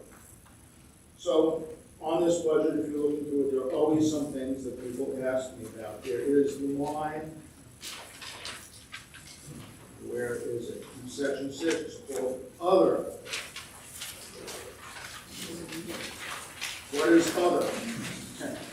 Well, you know, and I don't have the answer to what all of other is, but we take up a lot of collections, for instance, during the year that are essentially pass-through. If there's a special collection to say, give money to aid in Ukraine, or to assist with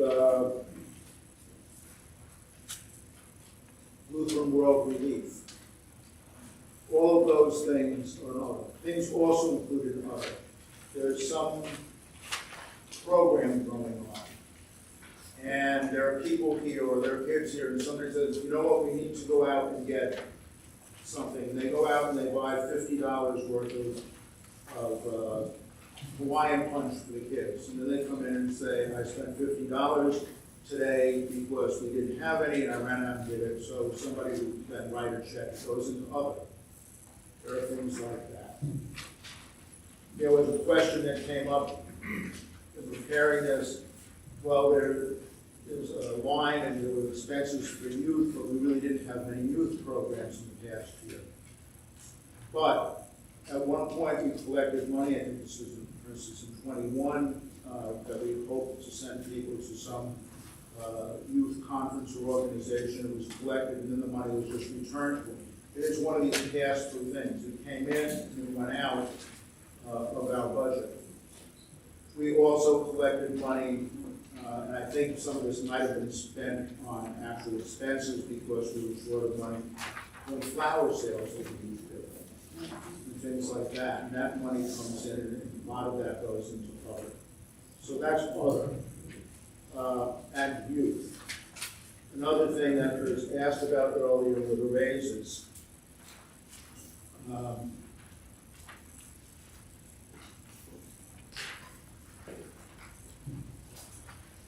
was a discussion about whether or not we would give raises this year. The Synod every year sends out a notification of what the suggested salary is for people and the suggested raise for people that are already hired. I believe it's based upon the rate of inflation. And I recall that the recommendation this year from the Synod was that raises would be about 7.5%. 8.7% was even lower. And I think we included raises this year for 4%. Is that correct? So it's 4%. There was discussion about not having any raises at all, and it was a discussion at the church council. And the decision was to include them. There's no other explanation, I suppose, than people who were putting this together for it was appropriate. So if there's questions about that, I'll answer them if I can. I mean, I don't have any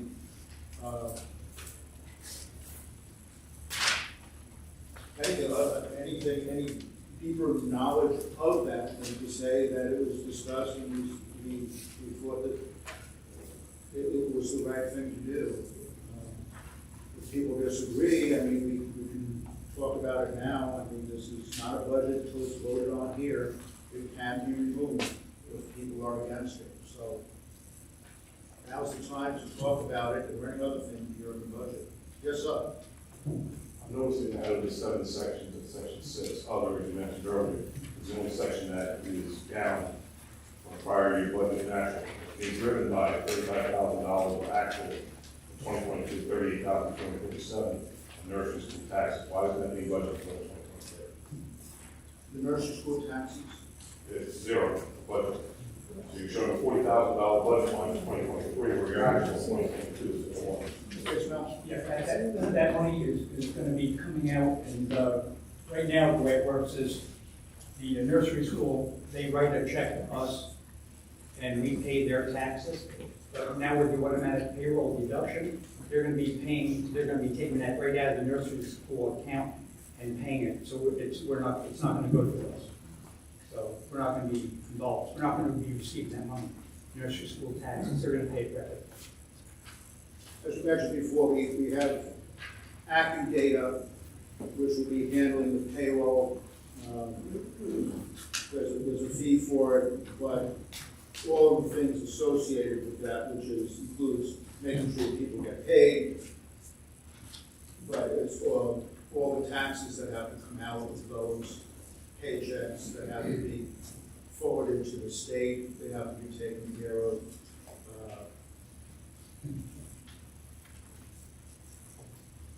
So all of those things that used to come through the church accounts are now being handled separately. Yes, ma'am. I have a question, a general question. What about consideration of selling the parsonage?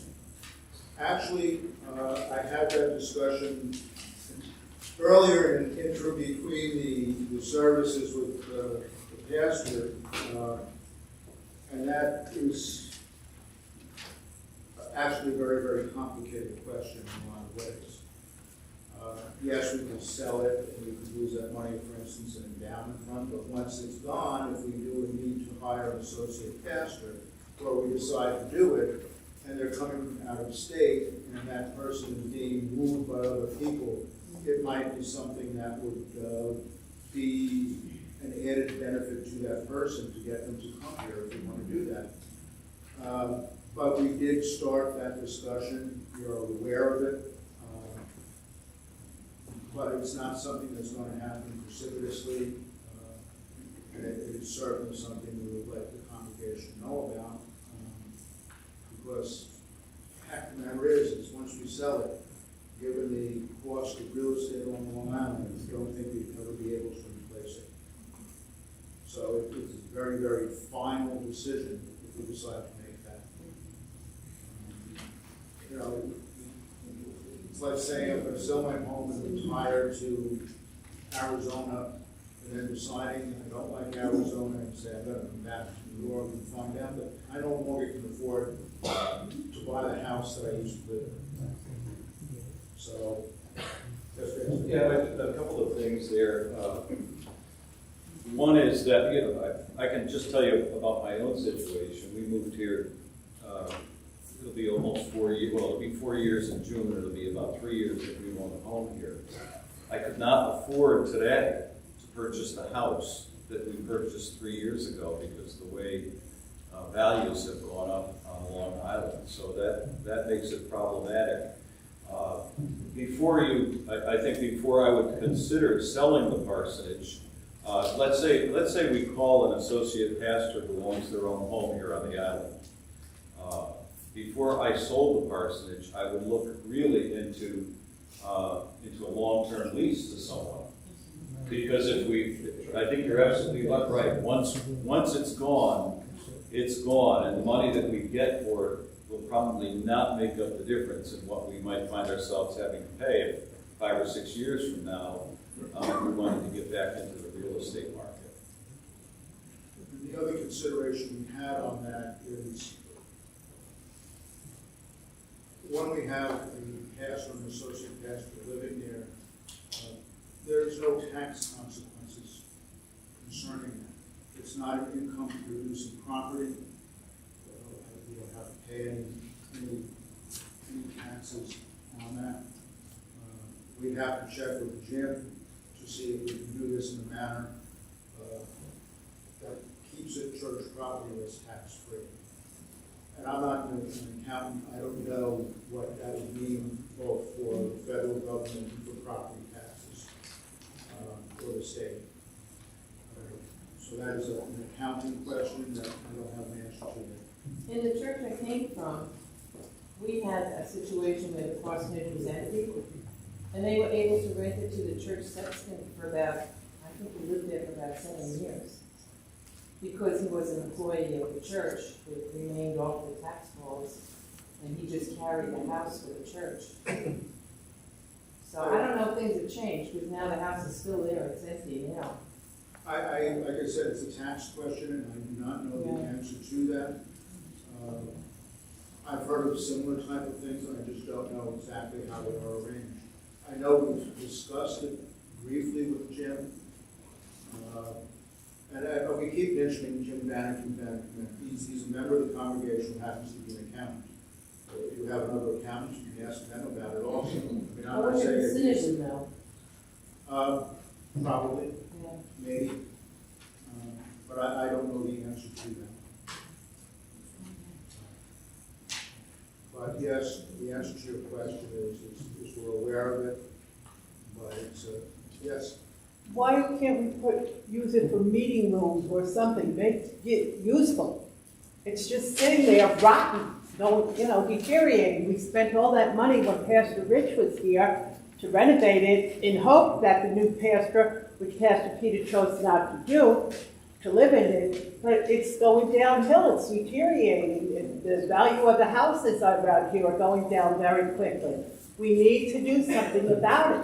We're paying oil, we're paying heat, we're paying whatever to it.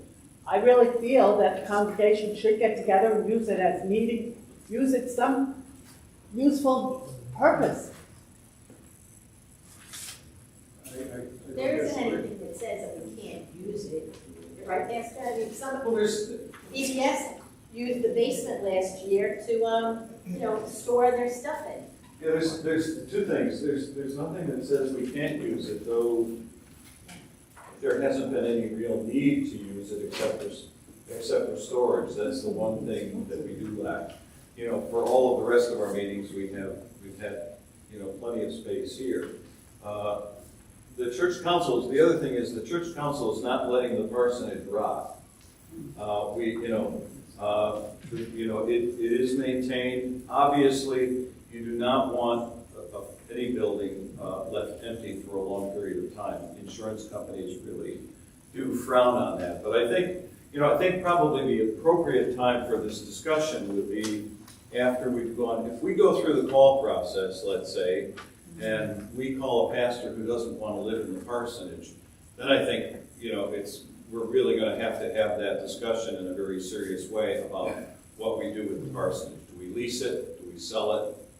What's gonna be the long-term disposition? But until we finish the call process and know, whether or not we're gonna have a person that lives there, I think we hold on to it. We could really damage ourselves, especially if we're looking at calling, for instance, a first call pastor. That person probably coming out of seminary will not have saved any money toward the down payment on a home. So having a parsonage will be a real positive, or could be a real positive. So I think there will be a time in the near future where that discussion may be appropriate, but I wouldn't have it right now. What about AAA? Let them go over there. Well, anytime it's used by anyone, of course, there is wear and tear. And, we want it to be in good shape and ready for the pastor when they come. But again, there's no need to have AA meet there when we have a space for them to meet right here.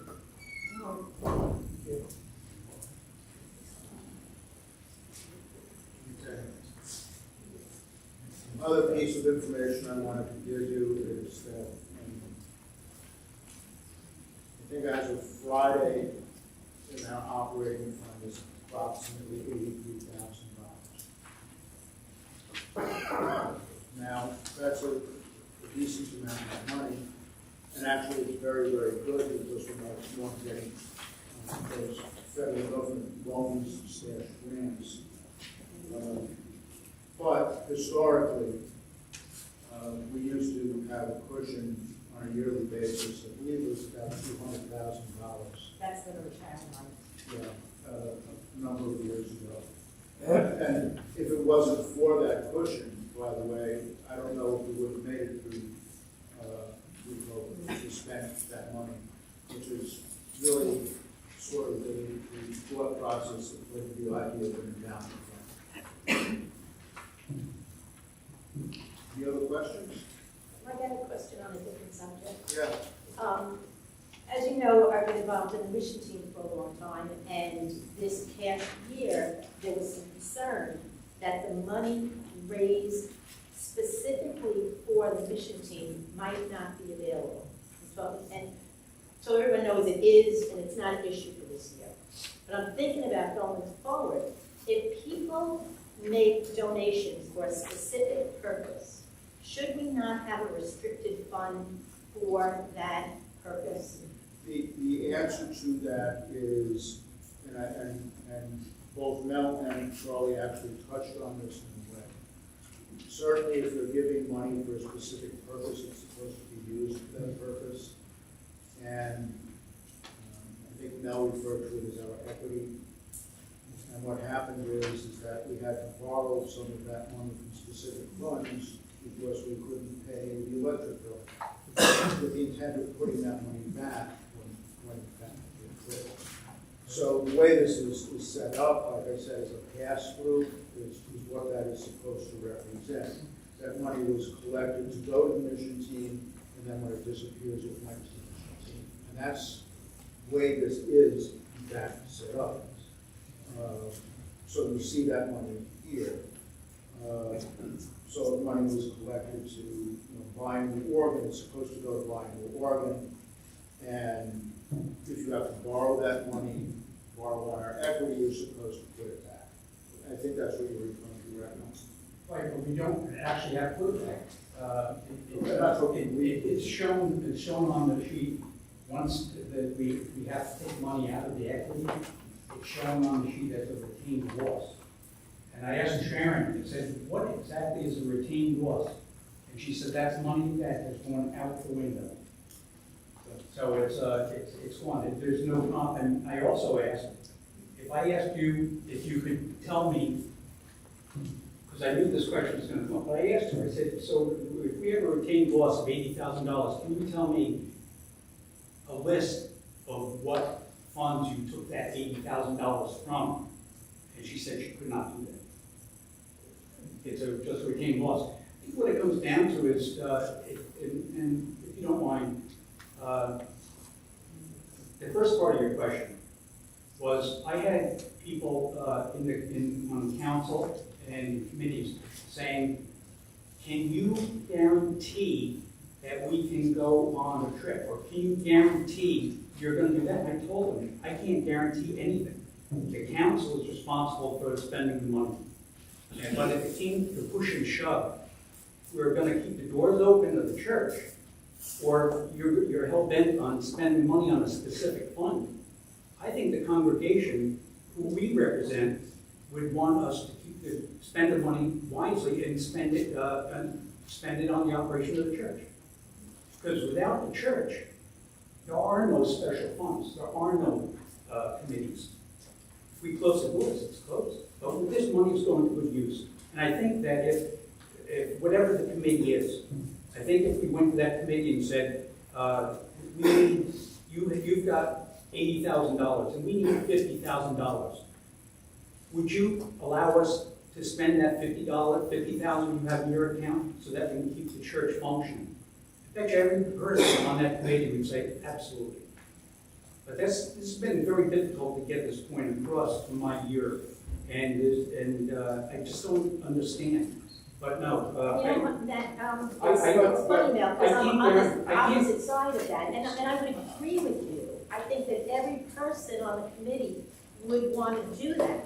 However, if people have people, meaning the congregation and outside of the congregation, have donated $500, you know, the figure doesn't matter, to a specific purpose, how can we take that money if we say, when we collect the donations, that it's for that purpose?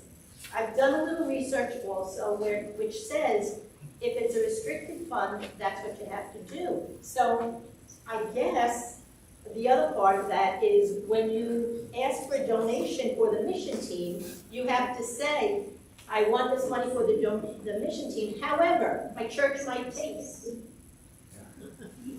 I'll respond to that, okay? Yes, there are funds that are called restricted funds, okay? But in the aggregate of all the funds that are donated to the church by everybody's offering and special events and all of that, that more than covers those types of things. As you had asked me about, and it came up in council, that the mission trip is being funded. And as we get the bill for that, we pay for that, okay? And I gave that obligation, I expressed our obligation to you also, that when that time occurs, that it will be performed. And I agree. So I believe it's really, we're talking about these small issues that can be like having a fly buzzing around your head, right? It's there, it's capturing your attention, but the necessity of what it is, it's really not that important, but it will be attended to. If I could jump in here, Lorraine, as you know, when you were present in the council, my expressed opinion on this was somewhat more similar to yours. All right, so that, and I don't look at it exactly the same way. From my perspective, is what is happening is that money is going into the mission trip. It is supposed to be spent on the mission trip. If it's used elsewhere at a particular time, the money is replaced so that the mission trip, if it's $10,000 that is collected, has $10,000 to spend, even if in the interim that money is spent elsewhere. The money itself is what legally is called fungible. It's all the same.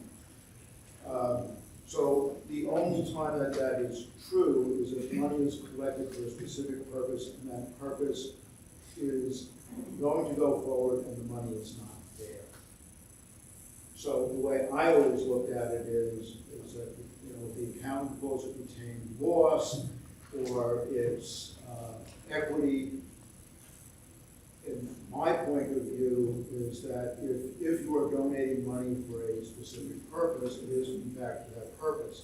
If that purpose is accomplished, if in the interim that money goes elsewhere and is replaced, that's okay. That's my point, yes. I certainly disagree with that. If the money is given to a cause, it should go to the cause. I agree. You guys are gonna take it to something else. We're not gonna give it to the cause anymore, Right. you're gonna lose that money. Absolutely. I wouldn't give you any money permission if you're gonna use it for something else. I agree. But we didn't have it restricted, and like both of you said, oh, they're gonna get it back. No. It's abuse. You can't take it, period. Send a letter out to the congregation, we can't pay our bills, we need more money.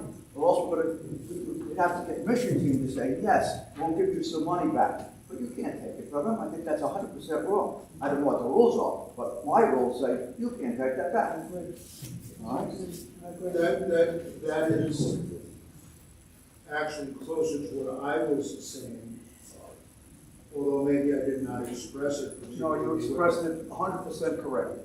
What I'm saying is that when we collect money, we designate it in a report like this for a specific purpose. But all the money goes into a bank account. One collective bank account. And then it goes out to pay specific things. So the question really is at the end of the time when the money is needed, is it there to be used? Because it all goes into one bank account. So at any Could you not have two particular bank point in accounts, one time, that's restricted and one that's not? I mentioned just, based on that thinking, what would the church have done in, I believe it was August of 2001, when Sharon told the council, we have no money in our operating funds? Where was she gonna get the money to run the church? Please, Bob. I would have sent out a letter to the congregation and you'd see the response that you would get. Instead, we have people standing, oh, we're doing pretty good, we're getting more money in, we're gonna be all right. That was incorrect. Not even a letter. Maybe somebody should have stood up in front of the council, the congregation, and let them know that. We had people standing up, but they were making it sound like we're going to. Zero money. Zero money. And sometimes you don't have the time even to write, to send letters out and hope for a response. You need to, if you have money in your bank account and you have to pay your bills, I'm not guessing that's what people want to do, but I think the masses really would like to see the church close. And it's too complicated from an accounting standpoint to manage all the different committees we have. We have people giving, so all different kinds of causes. And there's so many of them. And from an accounting standpoint, remember, we have a volunteer, this is volunteer. We're not paid, we don't have paid employees on staff. But if it comes down to you don't have any money in your operating fund, none. I can't speak to why this wasn't done in 2001 or why it wasn't. But 21. But I saw that and I was shocked. I mean, what do you do? How do you pay our bills? Tell us. You tell us. Where are you going to get the money? You're going to take money from your bank account. With a hand, just a backing of the church. If you would have sent a letter out and said, we didn't have any money in this church, we're not paying our bills. It's not Is there anybody in this congregation appropriate, that might Bob, say? letters telling the congregation that we were short of money did go out. Yes, they did. I read your letters.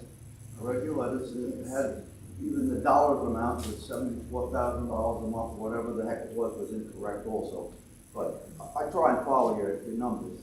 And if I would have gotten a letter that said, hey, we're in big trouble, I would have found $5 or $10 or some money to give. And I'm sure there's a lot of other people in this church that would send you some money and you wouldn't have a problem. But it wasn't presented very well that I would know that you couldn't pay your bills and you're going to. One last thing that I'm done is imagine your own household. If you had to pay your mortgage, or you had to pay your gas, or you had to pay your electric, and you had, if you ran on that principle, what would you do if you had to pay your mortgage? Would you say, I don't have money in my mortgage account, I'm not going to pay my mortgage? You reach I'd back best and give you where get- we could. What's that? We should just give where we should, I think that. and we're not doing But that. I think there's been a lot of discussion. A couple of things as we have this discussion that I want to bring to our attention. In a sense, this conversation is moot because none of these things have happened. No one has been denied their money. The mission trip is funded. When other expenses come forward, as Mike says, they are fungible. The money, well, it all depends on you, but we hope that the money will be there to do all of these things. If it is not, of course, it will mean that Trinity Lutheran Church is on its way out, that we will be on our way to declaring bankruptcy and will be forfeiting our assets, and that's where we will be. Until that day, I think what we do need to do is have faith in ourselves and trust ourselves. You know, I think sometimes we forget the history. We have just lived through one of the most extraordinary times in the history of the world, a worldwide pandemic. This has never happened before where churches closed and schools closed and businesses closed and the economy came to a stop. And during this period of time, the only thing we could do is move forward on faith. Our faith in God and our faith in one another. Our faith in one another.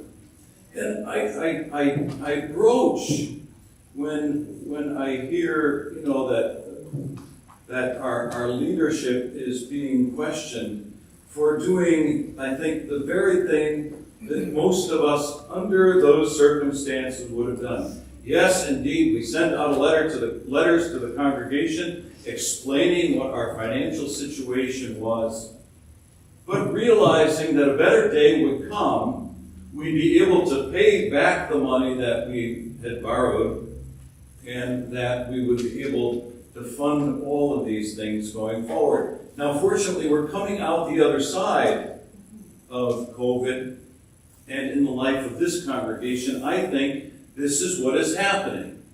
We're coming back. The budget looked better in 2022 than it did in 2020 or 2021. I expect that it's going to look better in 2023. As a matter of fact, I think that in 2023, we will finally finish the year back in the black with our bills paid. That's what the simple math indicates at this point. But I would beg you, have faith in one another. Everybody here was trying, and is trying to do the right thing in our life together, the right thing in our congregational life, the right thing for the sake of the church. And as I said, what we are talking about simply hasn't happened yet. We have met every obligation to every one of our committees, to every one of our groups, to everyone who has asked. And I don't see any reason why we won't continue to do that in the months and years ahead.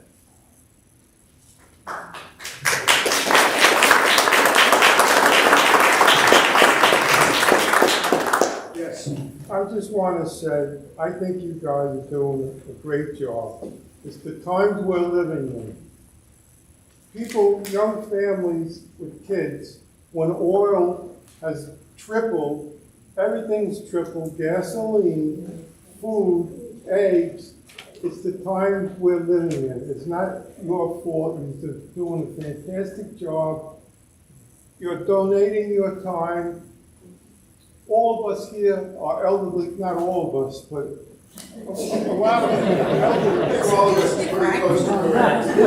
But, I mean, me and my wife is having breakfast, and we're talking to the young waitress, right? And she's moving down south, which everybody is doing. And she says, we have one child, we're paying $3,500 a month rent, she says, and we have to pay utilities. Now, don't feel bad. You guys are donating your time, you're doing the best you can, and it's the sign of the times. Everything has gone up fantastically. You know, and that's my opinion. Well, thank you for that. I think what I was trying to get at, maybe not artfully, is that when I started out talking about there's many ways to present the budget or a financial sheet, and you were talking to Jim Cannon about it, it was accounting isn't just adding up numbers, there are several ways to present it. What you did see a little bit here is that the way this was discussed was in the church council, there were many opinions being expressed that were attacking this problem from different directions about restricted funds, the use of the money, mission trip money. And we did not all agree about how we were going to describe that. But, as the pastor said, if the money was collected and it went into the pot, when the mission team needed the money was there. Nobody has been denied the money. What we can't do, at least right now, is open up essentially a separate account for each of these budget lines. We don't have the personnel or the time to essentially monitor all of those things individually. So what we do is we put the number down on a piece of paper. But up till now, and certainly hopefully going forward, nobody who has donated money for a specific purpose, that money has ultimately gone to that purpose, even though it has been held in a general fund at some point. And maybe at one particular point theoretically paid an electric bill. When that money was called upon to go somewhere, to go on a mission trip, to buy flowers, to wax the floor, whatever it was, the money was there. Just a Simple question. There's no simple question. No, this is easy. What's the $8,500 for the administration? Equipment. What section are we on? Is that $8,500 in there for those equipment? What are you buying? Oh, computers. Our server is no longer supported. So it's actually antiquated, and so in order to have a server, a database, and everything backed up, we need to update that, and that's the amount that's projected. With that, who's advising us? The computer that's listed. It's not me.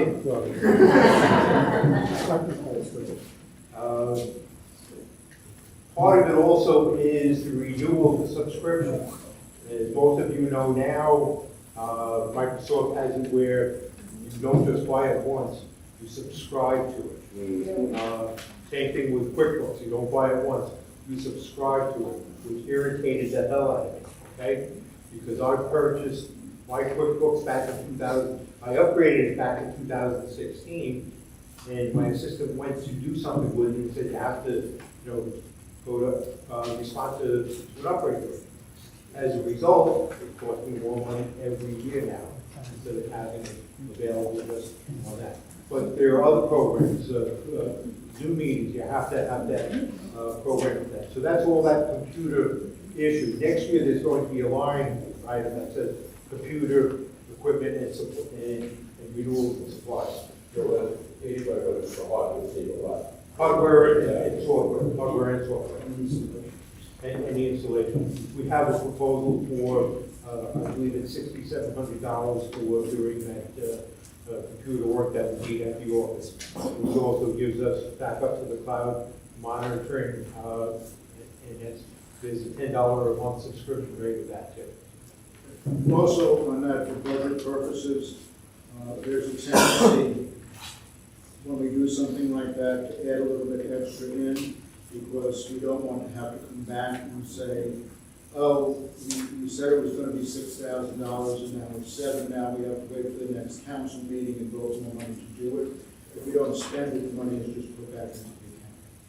So there's a little bit extra in there that we hope we don't have to use, but we may. Yes? Just getting back to the ins and outs of the mission team money and things like that, I'm thinking that a good way to think about it is that each of these committees should just pay attention to what comes in, right? We have the tally sheets, we write that down, if we keep a good accounting of it on the intake, then we can monitor the quarterly reports and see how it's going out. We know that we took in 5,000 for the mission team this year. Then we know that that's, what we should be able to spend. And if we as a committee and as individual committees are paying attention to that going forward, the past was the past, COVID put everything upside down. But going forward, I think that's how we have to look at it. And I think the church will, like everyone was saying, honor that money coming in. That will go out for that purpose. But I think each committee needs to be paying attention to the money coming in, and they know exactly what they have coming out. And if they see that, we don't get enough in, and they're concerned that come in 3 months, money's gonna have to go out, then they raise the alarm bells and bring it up to everybody, and I think we approach it like that. I'm going to answer that, and then Charlie's going to answer it. My short part of the answer to it is, I think we mentioned a couple of times, we're trying to revise the manner in which we account for the money to make it more accessible and still keep it within the bounds of generally accepted accounting principles, which I believe is the actual term that they use. And Charlie, more specifically? Thinking of a program, because we have all of these tally sheets that come through, and any program that gets funds donated to it or reimbursed from it, a tally sheet is filed, okay? I would like to have it, and I'm still thinking, this is just a preliminary concept of what it's going to be, that each program has a folder that will be in somewhere in the church office where if money's collected by and registered by the financial committee, then a tally sheet with any of that information is put into the folder for that particular program. And then if there's any money to be dispersed from that, the tally sheet also goes into that, so that now once a month, I would go over with the committee chairperson as to what funds came in, what are sent directly for those specific programs, what funds were dispersed for it, so that this way we have a monthly going on where I only get one tally sheet a month from each. I believe there's like 17 different, for what I counted, that I would have to worry about doing instead of getting 27 tally sheets every week. Okay, this way it goes in and it can be identified and it can be tracked and it can have the control so that this way everybody knows what's going on with the funds that they donate to whatever program. Any questions on that, Tom? Nope. No. One other thing that we've done, we've discussed at last month's council meeting, is that each chairman of each department, they're going to be aware of how much money they have in their budget, and they're going to have to be aware of how much money they're spending from their budget. So it's going to be like an individual business unit. Each chairperson knows he's got X amount of dollars to spend, and he can't exceed that amount. So they're going to be very much aware of how much money they're spending. And they don't have to spend that amount. They do not. They do not. Let's make sure they all know that. But they don't. No, but they will know. That's why we want them to be aware of where they are and how much money they've spent. Up to this date, I don't think the chair people are aware of that. But they're gonna have to run it like a checkbook, and they're gonna have to understand how much money they have to spend, and do some planning, but this is all they got to spend. Now, could I add just one quick thing to that? I just want everybody to know, because I'm all blah, blah, blah about the mission team, but we do, and we don't have a committee on the council. You know, we're part of the stewardship committee. But every year, the money that we spend is money that's already been collected. It's always self-funded. And I just think that's important, that I'm not over here just saying, I want more church money. I don't. That's not the point, okay? That's it. Additional questions, comments, criticisms, observations? I'm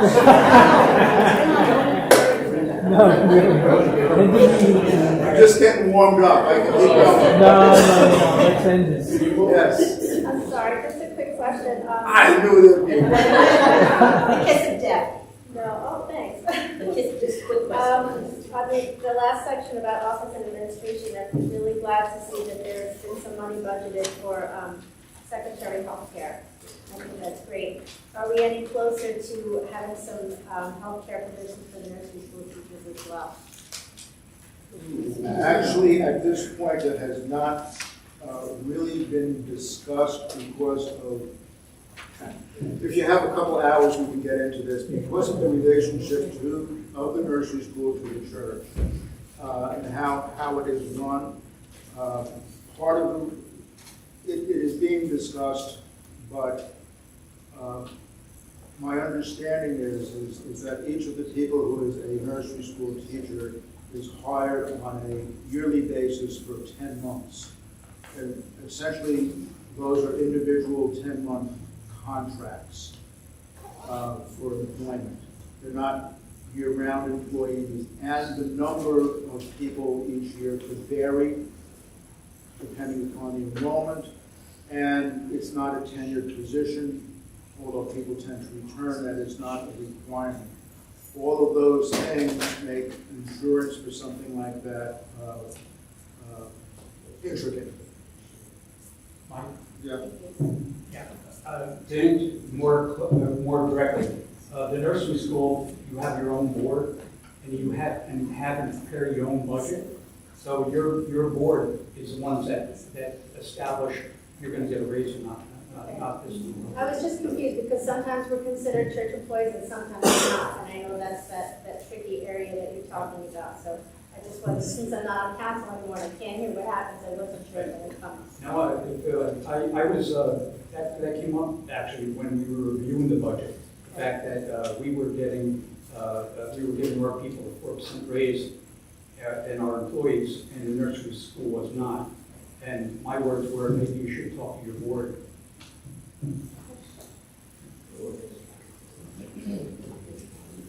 Mike, Oh, yes. When I was director of the nursery school 40 years ago, literally, we operated independently. There was this body here, here's the resolution incorporating the nursery school into the operations of this church, if you go back and check. So there's really not that clear delineation between their board and your board. This council complies. Yes. That is in fact correct. And we've had many deep philosophical discussions, Pastor and myself especially, unfortunately not over a cocktail, about the relationship of that organization to the church itself. But it has actually no independent legal designation. And one of the easiest ways to know that is that they are covered under our insurance policies. Our directors and officers policies, our common practices policies, and our general liability policies all cover the nursery school. And it's under Trinity Evangelical Lutheran Church. So, the people who actually control the entire way we do business are insurance companies. In a lot of ways, because we have to maintain it. If we were to independently incorporate that organization, would be a tremendous amount of work. So we're trying to keep it in-house with enough independence that they can be run on a daily basis, so when everything comes up, they don't go running into the pastor's office saying, what about this? And it's exactly the way you described it. Day to day, it's run through their own board of directors, but there is oversight through the church council. But it makes things like insurance and personal insurance, not insurance of the organization, a little bit more complicated. Anybody else? Can we move that question on the budget, please? Is there a motion to accept the budget as presented? Yes, ma'am. I make a motion to accept the budget as presented. Donna Testa. Thank you. Oh, Mel's supposed to answer the question. Mel, what I just said. Don, move that we accept the budget as presented. Do we have a second? Yes. I'll second. Thank you. Dan Miller. Thank you. Any further discussion? All those in favor, please say aye. Aye. Opposed? No. Abstentions? The motion's been carried. I just wanted to say that, the note there is that I said I would take this position until the endowment was created, or we decide not to create it. But there's also a new condition that I'm just adding into it. Next year, I get to go first and say, that's something that Charlie's going to do. Thank you.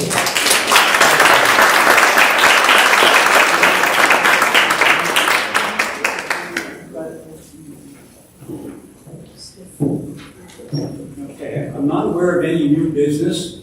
Does anybody have any new business that they'd like to bring before us? If not, what I'd like to say is that the mission trip has a dance coming up, I think it's this Friday, right?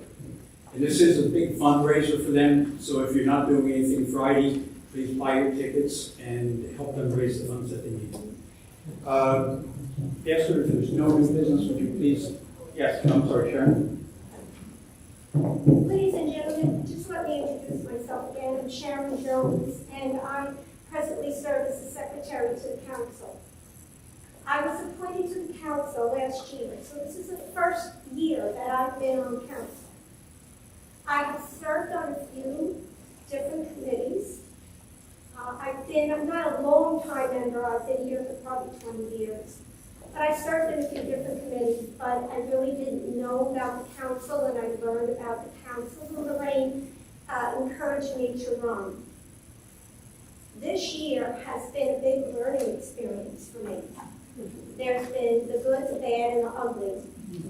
Unfortunately, some of the ugly, or the things that we don't like to discuss or we don't really want to hear, you sat through for over 2 hours.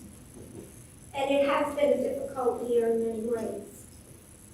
I want to tell you from the bottom of my heart that this gentleman right here has done so much for this congregation and the body of Christ. I have been in contact with him constantly to ask him questions. He's always gracious. He always has an answer for me. He's very knowledgeable, and he has worked tirelessly. He's just been working day and night for this congregation, and like someone said, we don't get paid. Okay?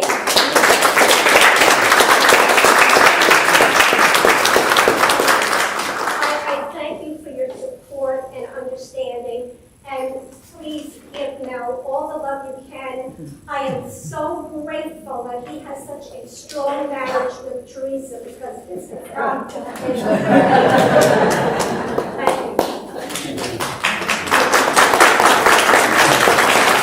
Then Teresa just got lucky. No, Esther, if you would please.